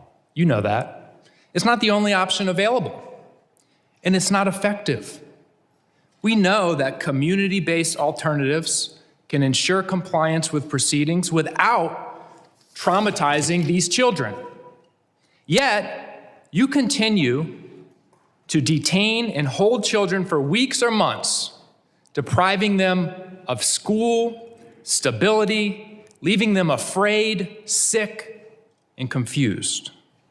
And one of the key reasons for your mass detention, including the detention of Liam and his father, is to pressure people to give up their legal opportunities and pathways to remaining in the United States. Liam's father was following the rules, following the legal process with a valid claim. Let me be clear. No child, not Liam Ramos, not Gabby, or any of these children should be used as pawns in Stephen Miller's sick and twisted Great Replacement agenda. Mr. Lyons, in 2025, the British Journal of Psychiatry analyzed all of the data on the impact of immigration detention on children's health. Have you read that study and analysis? No, sir, I haven't. You're the director of you are not familiar with that literature. No, sir. You could tell me, I'm sure, chapter and verse on the tactics and the equipment that your agents use, military-style equipment across the country in American cities, but you don't know anything about the literature of the impacts of your policies on children. You haven't read it. No, sir. The Flores Agreement, I'm sure you know that, sets a 20-day limit on detaining children. You and the Trump administration are trying to terminate that agreement. How long would you like to hold children? 20 days, 40 days, 60 days, 100 days? What's the right number, Mr. Lyons? So we wouldn't like to hold any children. We would like to remove that family unit together safely and humanely and as quickly as possible. Thank you. Since you haven't read the literature, let me tell you what it says. Detention harms children. No period. No period. Not 20, 40, 75 days that you're holding children can be deemed safe. All detention of children has adverse impacts and is profoundly detrimental. Your policies are profoundly detrimental to children. I yield back. Gentleman yields back. I now recognize the gentleman from California, Mr. Fong, for 5 minutes of questions. Thank you, Mr. Chairman. Thank you all for those who are here testifying. I want to thank you to you and your teams and your personnel for what you do. Commissioner Scott, you mentioned in your testimony, national security cannot exist without effective border security. Couldn't agree more. Everyone on your teams are doing tremendous work under difficult conditions, and I want to thank you all. I do want to ask and dive in a little deeper as a Californian on the dangers and the consequences of these sanctuary policies. Director Lyons, I was in the state legislature in 2017 when sanctuary state policies were put in California. I opposed SB 54 because at the time, and everything has proven to be true, it was outlined that the impact on ICE and Border Patrol agents was that there would be reduced information and access. Agents would be conducting higher risk enforcement operations, and that there would be operational constraints when it comes to limiting cooperation between state and local law enforcement. I wanted to get your perspective, Director Lyons, and I'll go to you, Commissioner Scott, as well. Can you give specifics on how these sanctuary state policies impact your operations in real time compared to non-sanctuary operations? Well, sir, for ICE, what I'll refer back to what we talked about earlier in my testimony, the fact that when state or local or county agencies don't cooperate with Immigration and Customs Enforcement, it forces us to go back out to the community, which we don't want to do. It also increases the number of assets we have to put towards that arrest. Like I said earlier, I would much rather send 1 or 2 agents or officers to make that arrest in a safe, secure location rather than being out in the street. It's safer for everyone involved. And before I go to you, Commissioner Scott, and answer, I just want to let everyone know, in California, and I think it was just reported a couple of days ago, There were currently 33,179 illegal aliens in the custody of California jurisdictions with active detainers. The crimes of these aliens include 399 homicides, 3,313 assaults, 3,171 burglaries, 1,011 robberies, 8,380 dangerous drug offenses, 1,984 weapon offenses, and 1,293 sexual predatory offenses. These are the real world consequences, isn't that right, Commissioner Scott? When we don't have cooperation, they're released into the community? Those are exactly the consequences. And I would just add, California specific, they went above and beyond everybody else. I mean, in a negative way. They prohibited state and locals when they saw a crime taking place in front of them from sharing that information with us. San Diego, for example, right after that law was passed, a highway patrol pulled over a U-Haul van, and it was a smuggling event, probably a human trafficking event. A Border Patrol agent just happened to roll up on it and found out, luckily. But that highway patrol was disciplined and actually investigated internally, and that sent a chilling effect across the entire state of California that not only can you not actively help us, you couldn't even pass information to us in a normal course of duties. Border security law enforcement's a team sport. We need to be working together, not against each other. Now, can you explain what would have happened, and I think you alluded to it, but what would have happened prior to that if there was local and state coordination with federal law enforcement? On a daily basis, especially along the southwest border, and let's not forget, and the coast, because we have boats coming in, when a state or local agency would see illegal activity that they could take action on, and then they saw a federal crime, they would contact us. It happened all the time, and that completely ceased to exist when SB 54 was passed. And these crimes, of course, as you mentioned before, if you go into specifics, I mean, this is trafficking, both humans and drugs. This is rape, assaults. I mean, anything. You're telling me that if any of those crimes occurred, if right now in California, if someone witnessed it, if a state law enforcement or local law enforcement witnessed these crimes being committed, they could not notify you. They have some felony exceptions, but in most cases, you don't know until you start asking questions if it's just a smuggling event or a human trafficking event. Until you actually pop the trunk of the vehicle or the back of the car, you don't know what commodity is back there, if it's people or something else. It put a chilling effect beyond the actual written language on any kind of cooperation in the state. Well, I want to thank you for that. Yes, there were some exceptions when it comes to felonies, but someone who lives in California and was there for the discussion and debate, everything we warned about when it came to sanctuary state policies and the consequences to our community and the consequences to public safety, they have come true. And that is sad and unfortunate, and we need to undo those policies. So I want to thank you all for your leadership and testimony and your work. Thank you, and Mr. Chairman, now you back. Gentleman yields back. I now recognize the gentleman from Louisiana, Mr. Carter, for 5 minutes of questions. Mr. Chairman, thank you very much. And to our witnesses, thank you for being here. What we've heard today and seen play out in the streets of this nation for the past year, straight out of the Trump administration's fascist playbook. Cheat, murder, lie about it, practice the art of mass distraction. The American people are not happy about this. This administration's officials are sitting before us. 2 people are dead. I understand that there's an investigation and you cannot go into the details about that. But there certainly appears to be no shame on the undoubtedly watched. Some of your officers conduct themselves in ways that I know you don't condone. Not as law-abiding people, right? So I got to give you the benefit of the doubt. And I can't understand why you show no shame, no contrition, no remorse for the human lives that have been lost, or for the trampling of the Constitution and the tearing apart of the moral fiber of our nation. They think, apparently, you think, apparently, you've been coached, apparently, you've been called out of the room with a forced break to be told to be more aggressive, to push back against questions. The American people saw that happen. The American people watched as you all looked at each other. Oh, I didn't ask for a break. And clearly you were called in the back to be coached. A halftime locker room pep talk. This isn't a game. These are people's lives. we should all be, you should be, your officers should be held accountable, that no one is above the law.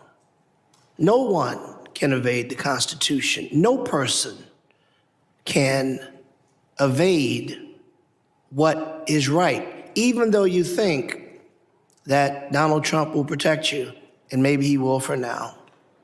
But there will be a time that you have to answer these questions. And while you have worked on many administrations, and it's been asked, you worked on different administrations, what's different? I'll tell you what's different.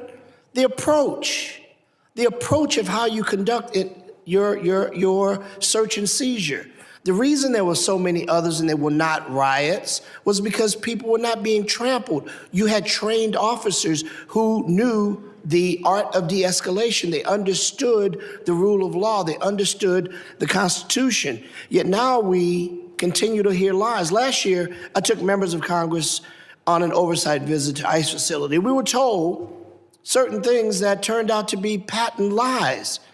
They told us things that we witnessed within moments of being there to not be true, yet we continue to hear you and some of my colleagues suggest, don't believe your eyes, don't believe your ears, just trust us. Well, the American people can see. And this notion that Democrats don't want enforcement, those are talking points that are wrong. We want rapists and murderers off the street. We want the bad, the worst of the worst, to be arrested and to be deported if they aren't supposed to be here. What we don't want is citizens running down the street being chased by ICE agents, people being shot on the streets by rogue officers who are in fact American citizens. What we don't want is to see people like Ms. Good or Mr. Pretti simply doing what we often say, if you see something, say something. We don't want to see people dying on the streets. So let me ask you a quick question. Mr. Lyons, has ICE ever detained an American citizen such as they are not free to leave, whether it is on the sidewalk, the street, or thrown into the back of an ICE vehicle because they looked or sounded a certain way, even though they said they were American citizens? Yes or no, quickly, I only get 38 seconds. No, sir. That's never happened before. That we've arrested one? No, sir. We've detained individuals to verify identity, but we haven't arrested or deported. No, sir. Detain, arrest. Check it out. It's yes, sir. The same thing. Right. All right. What does an undocumented person look like or sound like? Does it look like Mr. Garbarino? Does it look like me? Could look like anyone, sir. Okay, well, how are you training your people? Because you've said and others have said, if they sound a certain way, they look a certain way, we're going to stop them. That was quoted by your people. What do you say to that? Sir, what I say is that ICE does criminal targeted enforcement based on intelligence, and we don't use the color of skin or accents for that. So the person who said that was wrong? Yes? We'll let the gentleman get that answer in writing. His time has expired. We will now recognize the gentleman from Tennessee, Mr. Van Epps, for 5 minutes of questions. Thank you, Mr. Chairman, for holding this hearing and to our witnesses for testifying today. I want to commend the job the Trump administration and you gentlemen are doing to secure the border, enforce federal immigration laws, and keep dangerous criminals off our streets. Under President Biden, we saw unprecedented levels of illegal immigration, and many of those who came across the border were connected to transnational criminal organizations and have continued to commit crimes while in the United States. Despite doing everything they could to secure our borders, our brave CBP officers and Border Patrol agents were undermined at every turn by the Biden-Harris administration. Yet under President Trump, CBP, Border Patrol, and ICE have been empowered to do their job and fulfill their mission. As a representative from Tennessee, I can't help but compare operations in Minneapolis to those in Memphis. Federal law enforcement operations in Memphis have been successful by every standard and metric, with Memphis Safe Task Force arresting over 6,000 people. And while immigration enforcement isn't a stated goal of this task force, there is no leadership of Governor Lee, who has worked closely with federal partners. Over the last year, the Trump administration has arrested numerous gang members, pedophiles, and drug traffickers in Memphis, with little fanfare or interference from activists. As a result of this cooperation, murders in Memphis are down by 47% since President Trump took office, and overall violent crime is down by 30%. In May of last year, ICE enforcement and removal operations worked with Tennessee Highway Patrol and DHS components to successfully arrest 196 criminal illegal aliens across the greater Nashville area. I am grateful for the role the members of the Tennessee Highway Patrol played in that operation, and their cooperation has made my district significantly safer. Since then, over 56 partnering agencies are working together alongside ICE to keep Tennesseans safe. ICE has carefully highlighted the worst of the worst criminal aliens it has arrested. Today, I will be entering into the record nearly 120 illegal aliens that have been arrested in Nashville with rap sheets ranging from identity theft to drug smuggling, larceny to arson, and robbery to rape. Federal agents are executing their mission to defend American citizens and protect our communities. The major challenge we've seen in Minneapolis and similar cities are directly caused by sanctuary city policies and the refusal of local leaders to enforce the law, preventing local law enforcement from working with ICE. This leaves ICE and others unsupported, having to manage protesters and domestic friction in addition to their actual mission of enforcing immigration law. Local law enforcement is crucial to facilitate the mission. Director Lyons, contrast ICE's experience in Minneapolis with other cities around the country, including Memphis and others, that have agreements to work with ICE. What can successful partnerships with local law enforcement and other partners look like? Sir, thank you. I would say that Memphis is a prime example, and I have to give credit to the U.S. Marshal Service that's leading that operation. Homeland Security investigation agents are out there every day with the men and women of Tennessee Highway Patrol, Memphis Police Department, and the reduction in crime has been significant. But if you look across the country, almost in every state, we do have cooperative jurisdictions. If you look at Texas, we have outstanding cooperation. You don't see any riots or anything like that. You see side-by-side law enforcement working together as it would be. If you look at the state of Florida, state of Oklahoma, state of Louisiana, all across the nation, we do have that. And what it is public safety. Thank you. Next, I want to commend the Trump administration for locking down our southern border. A year ago, it was a highway for illegal aliens and illicit materials. Today, it is secure and closed. Commissioner Scott, as Congress and the Trump administration enabled DHS to secure the southern border, how are cartels and other criminal organizations adapting to effective border enforcement? They're going to continue to push back. I think some of it is in these protests, because if we can shut down interior enforcement, that allows them to basically market their goods, if you will, to smuggle people in. And they need those people to be distractions, because without it, they have to start digging $1 million tunnels. Without it, they have to spend a bunch of money on drones, which we're countering. But without it, they have to go out into the ocean where they stick out like a sore thumb. And we're increasing our radars on the West Coast and increasing our air coverage. Basically, it affects their bottom line, and it makes it harder and harder for them to bring their poison and anybody that wants to threaten this country that's willing to pay them here. Thank you. Mr. Chairman, I move to submit for the record a list of DHS worst of the worst in Tennessee, 3 quotes from Tennessee's 7 sheriffs supporting ICE, and 5 news articles germane to the hearing in Tennessee. And sir, I yield back. Without objection. Gentleman yields back. And I recognize the gentleman from Texas, Mr. Greene, for 5 minutes of questions. Thank you, Mr. Sorry, Mr. Chairman. Can you hear me now? Is it? The microphone right there. Well, will you give me a moment to get a bit closer, please? Thank you, Mr. Chairman, and I say it sincerely. I believe this is a most valuable hearing, and I'm honored that the ranking member would be here with us to accommodate us, as is the case with you. Mr.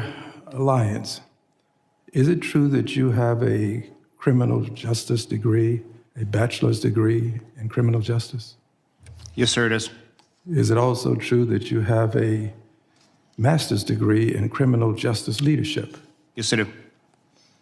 And would you, as a professional with 2 degrees in criminal justice, indicate to us that if an officer commits murder, that officer should be prosecuted? Sir, any law enforcement misconduct needs to be investigated and prosecuted. Investigated and prosecuted. And have you seen the widely published video of the killing of Mr. Alex Pretti? Yes, sir. And sir, my assumption is that if I ask you whether this was an injustice, you would say you cannot comment because of an ongoing investigation. Is that a fair statement? Yes, sir. And what is the rationale for not responding to an ongoing investigation?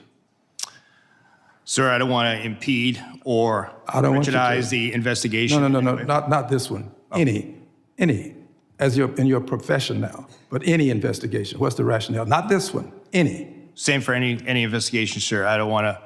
You would not want to. I don't want to tell bias or put my finger on the scale of any investigation. You not. What's the rationale for your not testifying about it is my question. I don't understand your question, sir. What does the law say? What is the rationale? What harm would it do if you testified? Because I don't have the full facts of the case yet, sir. Exactly, that's what I expected you to say. You don't have the full facts. Thank you. And I assume you would agree with this, Mr. Scott, is this true? Yes, sir. And Mr. Edlow, you would agree?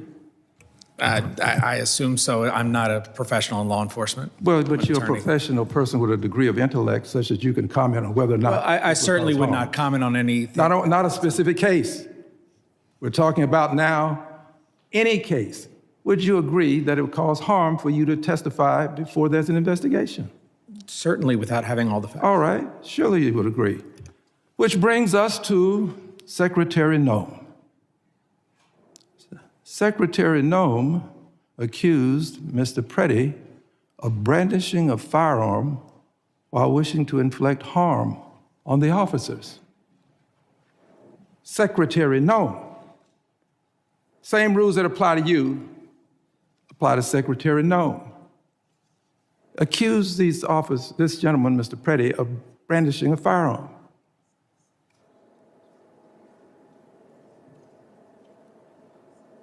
Secretary Noem doing this when she did without an investigation. We have to agree that there's not been an investigation. I don't think I have to ask you that. Not a complete investigation that we know of anyway. She did it right afterwards. Having done this, she is violating this very basic principle that you have called to our attention today. And we have to ask ourselves, why would she go so far as to say brandishing when he did not? The video will clearly show it. And she said wishing to inflict harm. Did not inflict any harm. But the secretary, without an investigation, made these comments.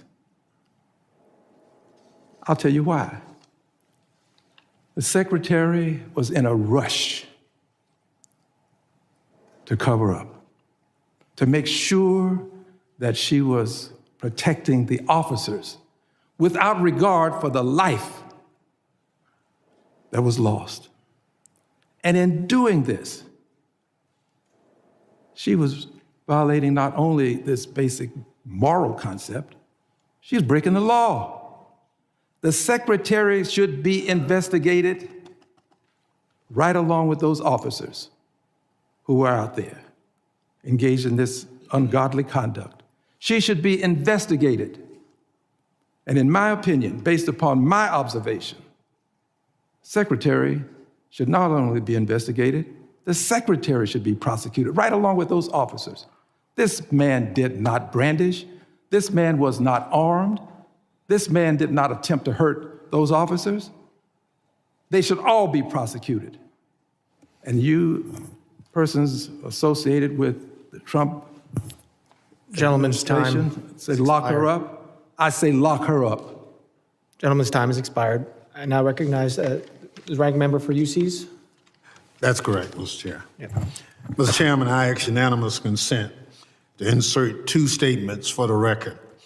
One submitted by the Refugee Council, USA, and the other from the Baptist Joint Committee on Religious Liberty. Without objection.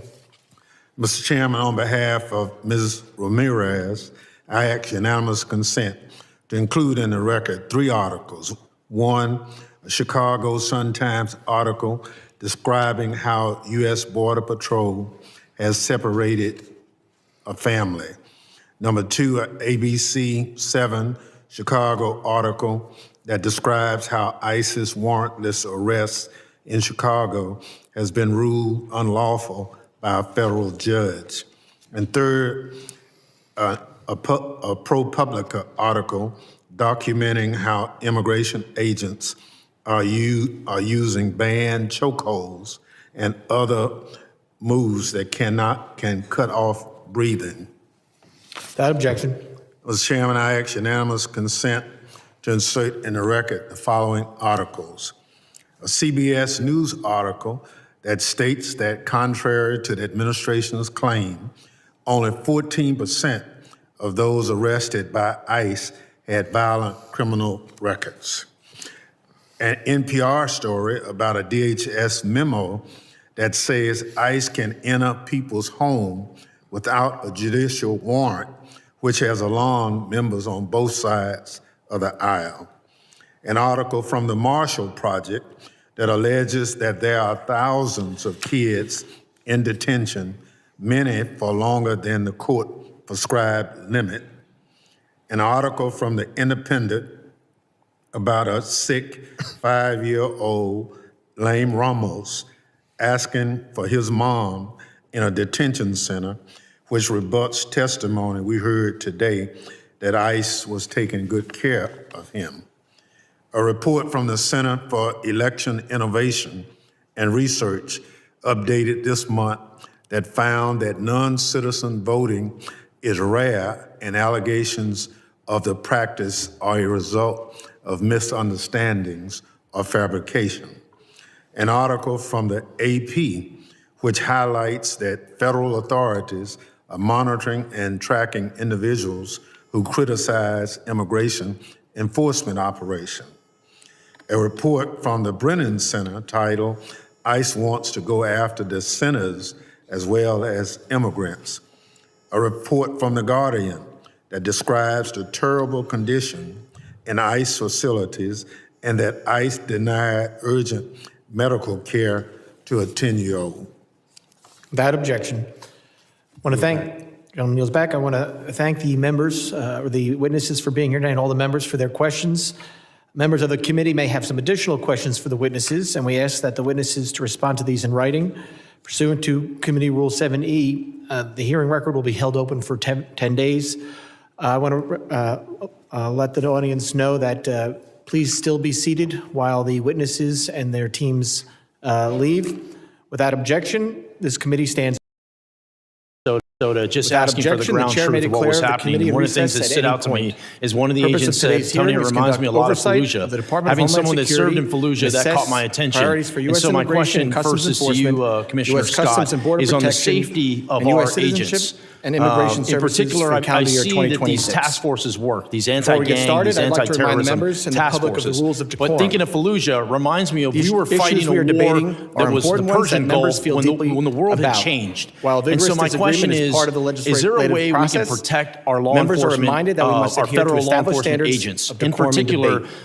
There's a through, violation I've got of a House bill in rules particular and the through rules of this bulletproof committee to engage in glass or personalities regarding other members or to question the windshields. motives of a Is that colleague. something you think There's that could also a help clear protect violation of the rules of the House law to enforcement make officers statements that that are might on the front personally lines? be I offensive think to the that can president help protect the or the officers vice on the president front of the United lines, but it States. goes much farther than that Remarks of because that things type have are not changed. permitted by the rules So the and are not tactical in keeping with the infrastructure at best the traditions border, of our the committee. bulletproof vests, The chair all will of enforce that, these that rules of helps decorum at all tremendously, but times we're fighting and a urges different all fight members now. to be mindful the of their reason you saw remarks. so many people surged Further, into L.A. at one under the point rules of and the then House, now the into chairman is responsible Minneapolis for maintaining is because order we had to and surge preserving additional decorum in resources the in to committee room. protect the ICE I agents expect that were audience literally members to be just going to respectful try of to the make a witnesses, lawful arrest. members, So and we the had to public. put in two teams. If members of the one to audience do are the arrest and another one to persistently deal with the or protesters. overly disruptive, Luckily, it is a CBP, violation of well, federal not law, luckily, and unfortunately, you'll be subject to removal and CBP's had to arrest. build out this capability I now over the years recognize because myself we for an had been opening dealing statement. with increased protests at the border, I want to mass start by thanking our incursions, so witnesses we for trained our appearing people before how the to committee do crowd today. control.